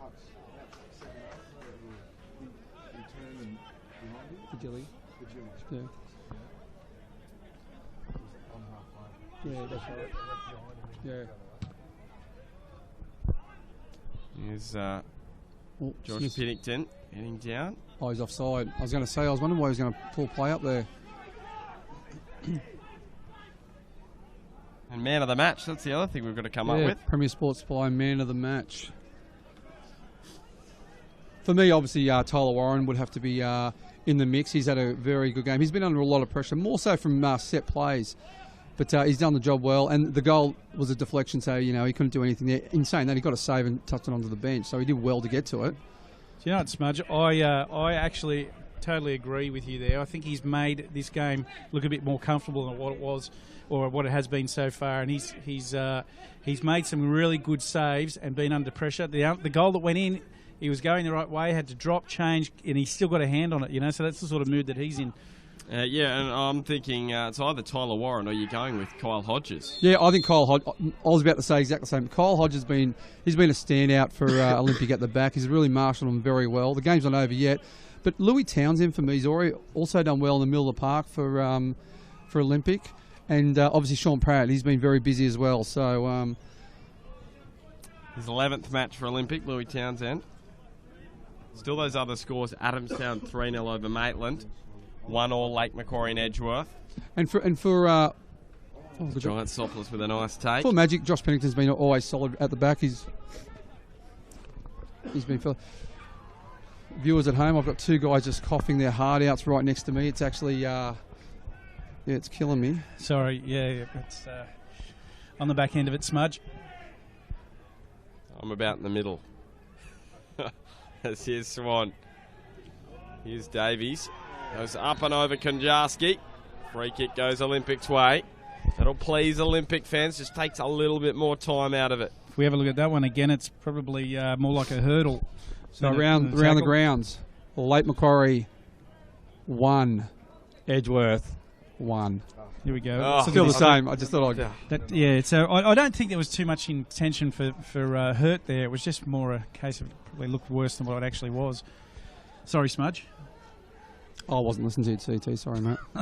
There's Sean Pratt. He goes along Tough the turf. ball. Tom Davies, he's going to have to get on his bike there. And I'll tell you what, he needed more than a bike. He needed Michael Schumacher's Formula One car, I think, to get after that one.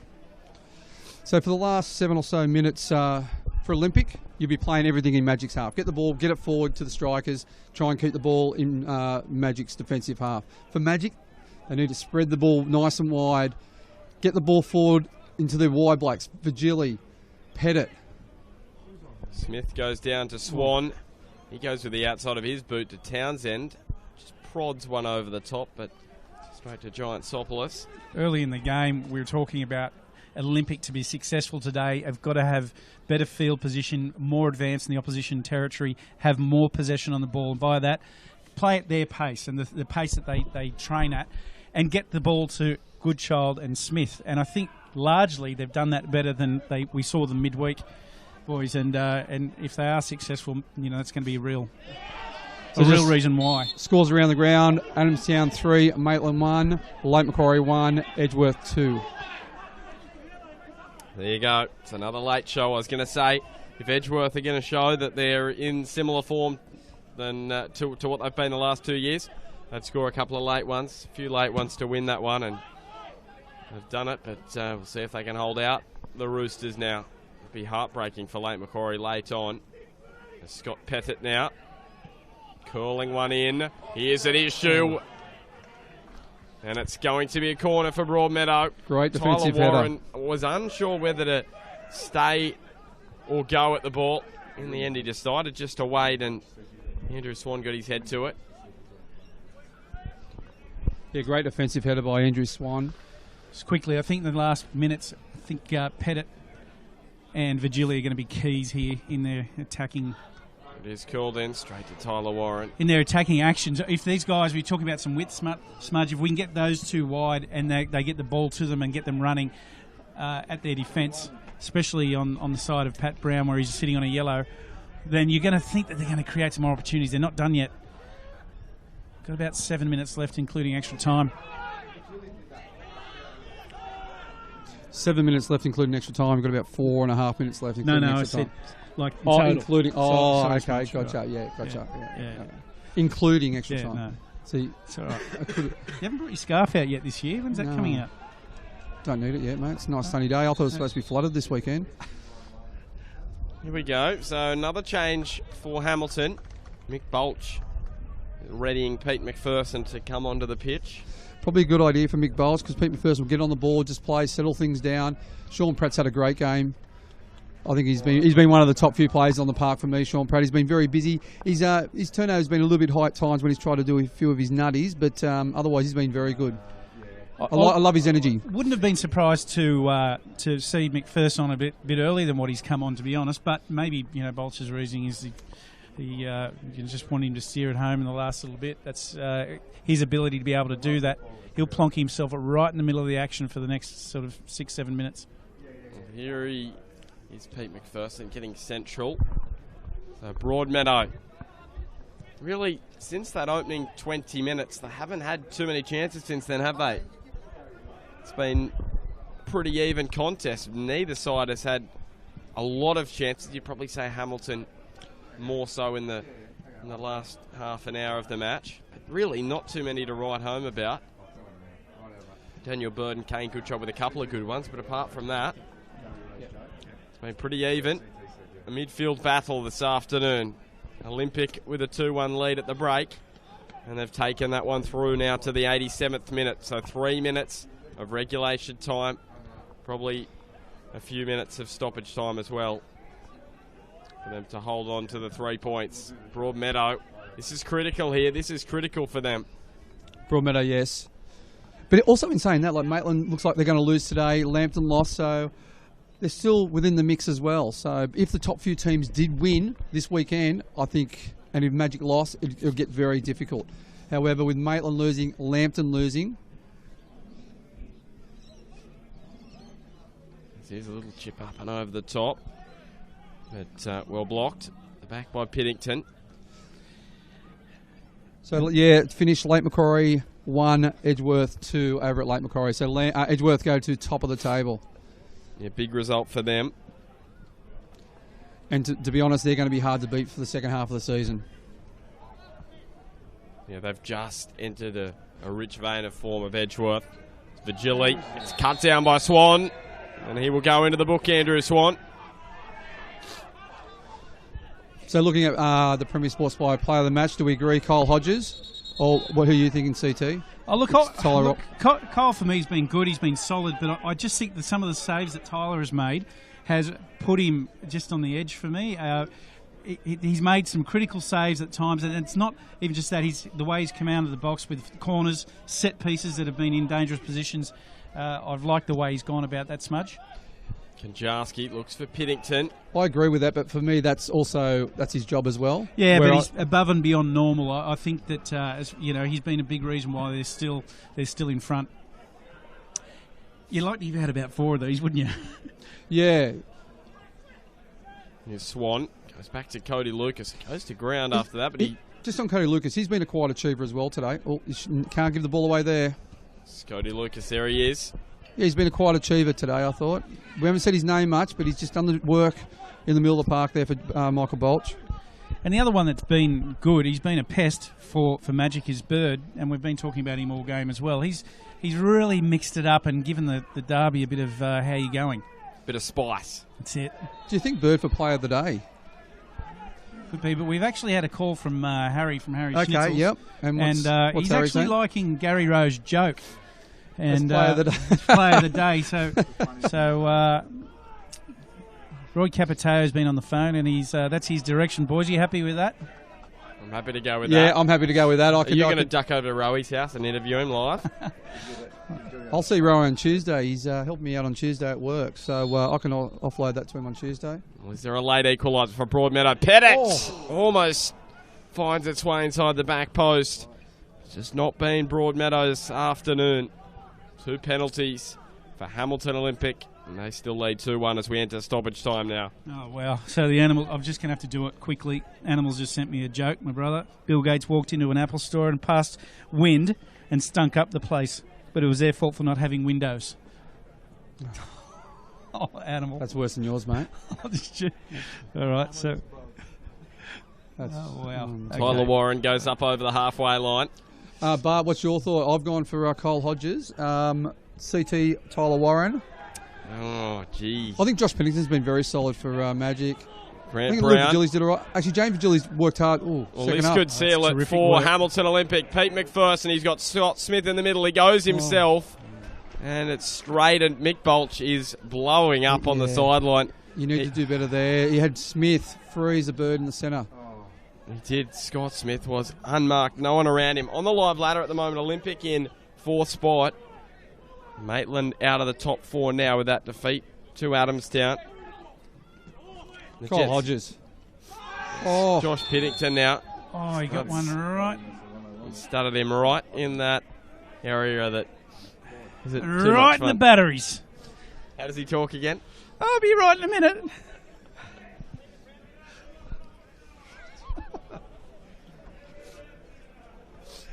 so Bart, who you It's a real tough one. It's a real tough one. I'm pushing Cole Hodges. Kyle. I think I'm going Kyle. I'm going Kyle as well. Tyler for he's had a great game and no doubt about that. But I think Kyle is marshalled at the back. They're under pressure a lot, and I think he's done superb. Cole Hodges.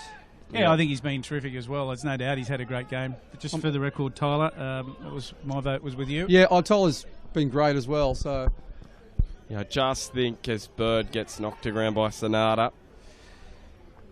There won't be long left in this, and Out comes another card. this is right into Olympics' hands here. They can just soak the clock down. and they will. You know what? That movement that Peter McPherson, where he took the shot on goal, I thought that he would have slid it the outside of his boot into the path of Scott Smith, and he totally shocked me by having a shot from there. But, he's good enough to do that, and unfortunate it didn't come off for them. But Mick Bolch wasn't happy, and they're in front. Grant Brown turning. Just holding it in the corner, Olympic now. Magic have got to come at them. Piddington. Has he actually got him here? Oh, I thought he may have missed Grant Brown here. Josh Piddington. He's still holding his head, so still doesn't look in a good way. We'll try and see if we can have a look at this. I thought initially that Josh Piddington didn't get him because he was stomping down, but I thought he missed him here. We'll have a look. Oh, yeah, I'm not sure about that one. Not sure.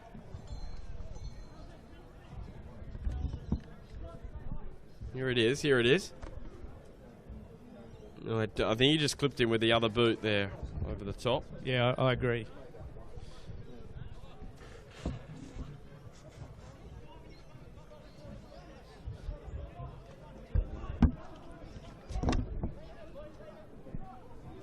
We tick down now. The last rights of this one. This will just chew a little bit more time up.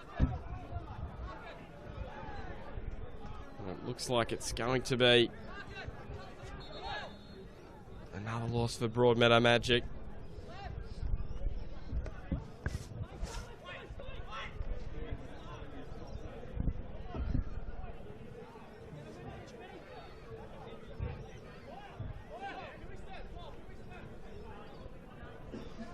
So Robertson goes quickly. Across the back for Virgili. Luke Virgili looks central. Piddington up for the header. Jacob Dowes with the flick on Bradbury.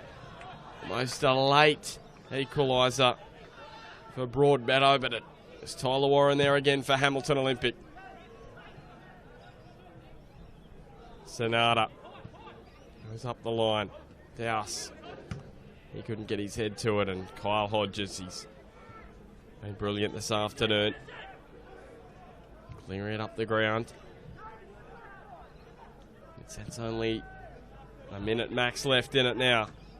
Daniel Bird, header over the sideline. There's other scores this afternoon. Adamstown 3-1 live over Maitland, and Edgeworth 2-1 over Lake Macquarie. Hamilton are going to make their final change to suck a little bit more time out of the match. Lewis Townsend slowly making his way to the sideline. Very strong performance from Olympics young midfielder. Just 18 years of age in his 11th match. And Tom Cox onto the ground for just his second appearance in the blue for Olympic. Scored for them in the FFA Cup win in round 4 against Cessnock. Also out of that competition now, Olympic. Here's Virgili. Just chipping one across, looking for Piddington and Pettit. Again knocked away by Olympic. Here's Pettit, chipping one forward. Tyler Warren should claim, and does. Glenn Peterkin looks at his watch. Tyler Warren goes long for McPherson. And Glenn Peterkin says that will do us this afternoon. And that will do Olympic's confidence the world of good. An Olympic move to 4th on the ladder and end a 3-match winless run in all competitions. And with Reece Cooper to return in the coming weeks, that will be enormous for Hamilton's confidence. They were down 1-0 early. Nico Giantsopoulos then gave away a penalty, and Olympic will level soon after. And then when Josh Piddington gave away the second penalty of the afternoon, Hamilton Olympic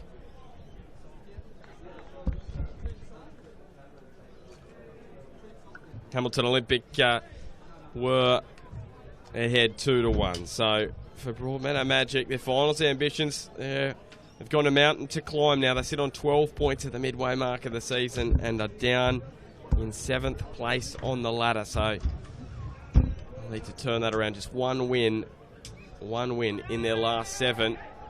This is not good at all here. Ruben Zadkovic is pushing Scott Smith there. He's having a chat to the referee post-match here. Wasn't a good look at all, as we're going to cross down to the boys on the touchline in just a second. Frustrating afternoon, as we mentioned, for Broadmeadow. Evident there. Scott Smith and Ruben Zadkovic. A bit of push and shove. So a goal for Smith, a goal for Goodchild for Hamilton.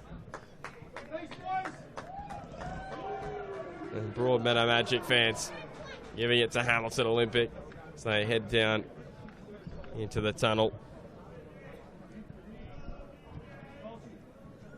So we might head down to the sheds in just a second.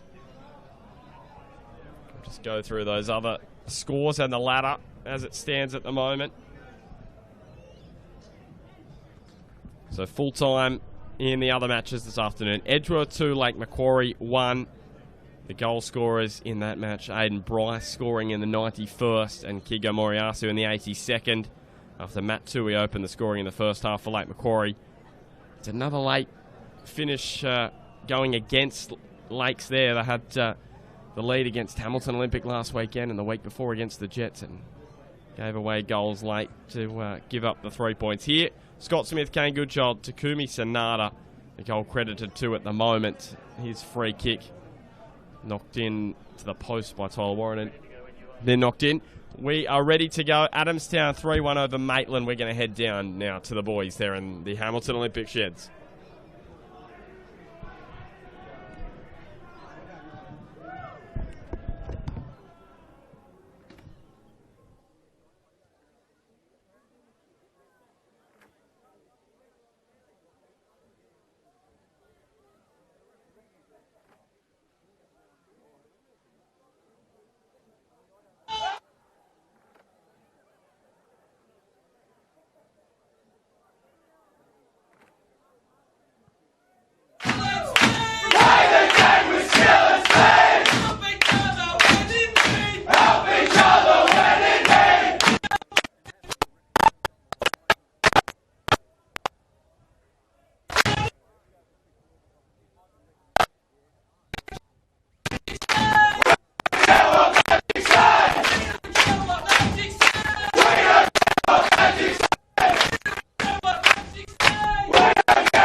Well, as you can see, we have a very excited Olympic camp right here.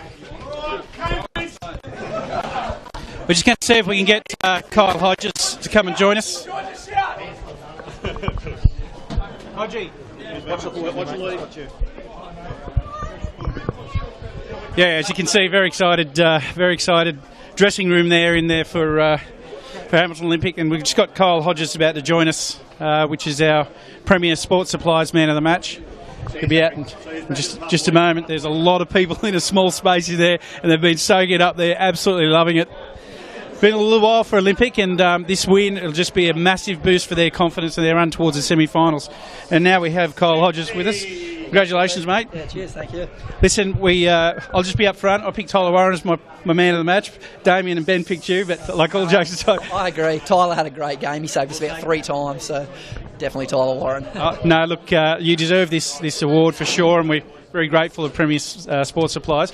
Listen, under an enormous amount of pressure during the game, all game, it didn't go away. What was the difference, in a victory and a loss today? Like, what do you put it down to? I don't know. We got lucky with one of the penalties, I think. It was 50-50 call, but we were just up for it this week. We've been terrible the last 3 weeks, and like you said, there's been a lot of pressure, and the boys just responded well. So I think Magic had to play the first 20 minutes or so, and then we got our foot in the door and went on with it.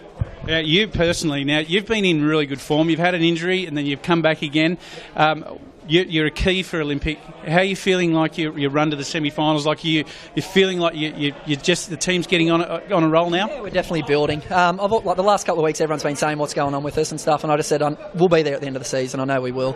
Yeah, it's just we've had a bit of a rough season, a lot of injuries, as every club has. But yeah, we've had a tough pre-season and hard start of the year, but we'll be there come the end of the year. Yeah, I mean, I've made no secret that I've thought that Hamilton Olympic were going to be the teams to win the premiership this year, and it must be a little bit frustrating. I've been talking to Michael Bolch, and he's been sort of, I guess, maybe a little bit frustrated, but he doesn't show it. But he knows there's a team in there, and you've got the ability to do it. Yeah, we've got a great squad. We've got a lot of depth. Like I said, we've had some injuries, but once everyone's on board, we've got an unbelievable squad.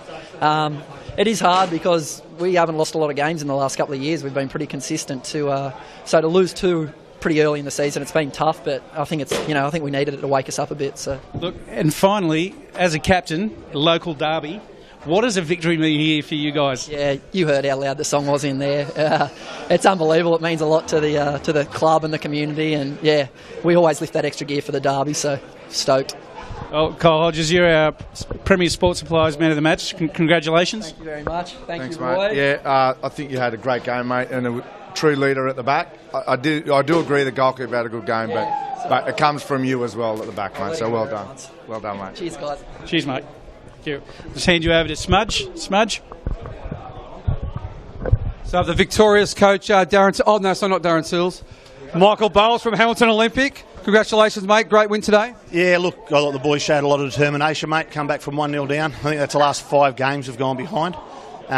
We changed the shape a little bit today, put a couple of young boys in there. I thought they worked really hard through the middle of the park. And 2 boys up front getting a penalty each. Yeah, I'll get to that in a second. Coming into the game, obviously you would have felt the pressure with Matt Swan actually pulling out just before kick-off. A few injured boys. Reece Cooper obviously been out for a while. Danny Allen out. Tyler Warren was excellent today. Were you feeling a bit of pressure coming into the game? Oh, look, these games are always pressure, mate. Coaching the Greeks against the Magic, you know what I mean? You can lose your job in one game. But now, look, after Wednesday night, where I thought we were pretty poor Wednesday night, showed a lot of character of the boys today. I thought Kyle Hodges and Marcus Duncan, we had a big talk before the game about we conceded 4 goals, and it was our backline really conceded the whole 4 goals. And I thought probably in about the 15th or 20-minute mark, Kyle Hodges won 3 really important challenges in the space of 2 minutes. And I thought we lifted from there. I thought that really showed how much we wanted the game. The support, phenomenal. You know, the crowd down that end supporting the Olympic boys. I thought it was, great for the day. Great. Yeah, I thought Magic had the edge on you for the first 20, 25 minutes. Got the goal, you got the pen back, came into the game. Yeah, I thought Marcus Duncan and Kyle Hodges were superb at the back, holding their line. But Tyler Warren today was superb. Oh, yeah, look, he made a couple of good saves. I mean, Goody probably could have put the game to bed with a one-on-one to make it 3-1. We've had a few of them. And look, we probably started our last few games a bit slow and conceded early. Probably something that we've got to address. But look, over the 90 minutes, I thought we probably showed it and we deserved the win. And it goes down to hard work. You know, you work hard for 90 minutes and you get the results. We probably haven't had a great deal of luck. Even their first goal, deflection, Tyler hits it off his post, goes in. Yeah. But look, 90 minutes hard work showed off in the end. Daniel Bird today, he nearly got our player of the day because he was under Magic's skin all day, and he only got a yellow, believe it or not. But he was in their face all day, and you know what? He upset them. I thought he was tremendous for you guys. Well, look, it was funny. I think we counted Shane Paul committed 17 fouls, and Birdie got 15. They got a yellow card each. Yeah. But they're similar sort of players. You know what I mean? They get stuck in, they win you a lot of ball, and they are very niggly players. But you have him out there every day of the week. He wins a lot of ball for you, like you said. Got under their skins, but he's a competitor. That's Birdie to a T. Yep. Sean Pratt, your new addition this week. He was superb today. Loves trying to do a nutty while commenting up there, which is good and bad, but he was very good today. We'll talk about that in certain areas. Last minute of the first half, he was defending off a corner and tried to nutmeg a bloke on the 18-yard box. So there's places to do it and not. But look, he's only improved with every game amongst the group once he learns to run off Scotty and Goody properly. Yeah, I think good things to come. And I thought a quiet achiever was Cody Lucas. I thought he just sat in there. He was busy. We barely said his name or call, but he was a quiet achiever for you. Same with Louis Townsend. Well, look, Cody's a centre-back or a right full-back. We've been down on numbers. We put him in there on Wednesday night after the first 20 minutes when we were getting hammered. He organises well. He talks well. And I thought today, outstanding. Like you said, didn't notice him do a great deal, but I think he was a big factor of Kyle Hodges and Marcus Duncan having such a good game. That triangle was really good for us. He never left the area, got his other midfielders back in a position, and we set and got our structure really well. And finally, what does the win mean today for you guys? I think that'll turn our season around. Realistically, puts us 6 clear of Magic, who are... Look, if you're in the top 4, you're looking over your shoulder for Magic making a run. Yep. That puts a 6 points gap for us now, puts us up 2 points behind Jaffers. Jaffers next week, so look, anything can happen from here. Michael Bowles, congratulations and all the best for the rest of the season. Thanks to Bar TV. You're my favourite, Damo. I love you, mate. Give me a kiss. Cheers, boys. Smudge, you only took a few. CT and I went and got dinner in the time you finished. Sorry about that, yeah. Well, you two are having your little session. Chat. Yeah. Sorry about all right, we'll wrap it up next week. CT, I'll just go to you. We've got Hamilton up against Lambton at Arthur Edenova. Should be a good one. Yeah, it should be, because Lambton, sitting at the top of the table, now you look at the confidence the Olympic will take out of this game. I think, I've been talking about Olympic all season, even though, Bolshy loves you. I've been talking about Olympic all season, just waiting for that something to click, and today maybe a victory is that something to make that happen. So looking forward to the game. It'll be a cracker next week. Can I correct you? Edgeworth's on top of the table. Sorry. Okay. Anyway, I'll leave these two to argue later. We'll be back Wednesday night, the NPL show, 7 o'clock. We'll catch you then next Saturday as well when Hamilton take on Lambton. Full time here at Magic Park, Broadmeadow Magic 1, Hamilton Olympic 2.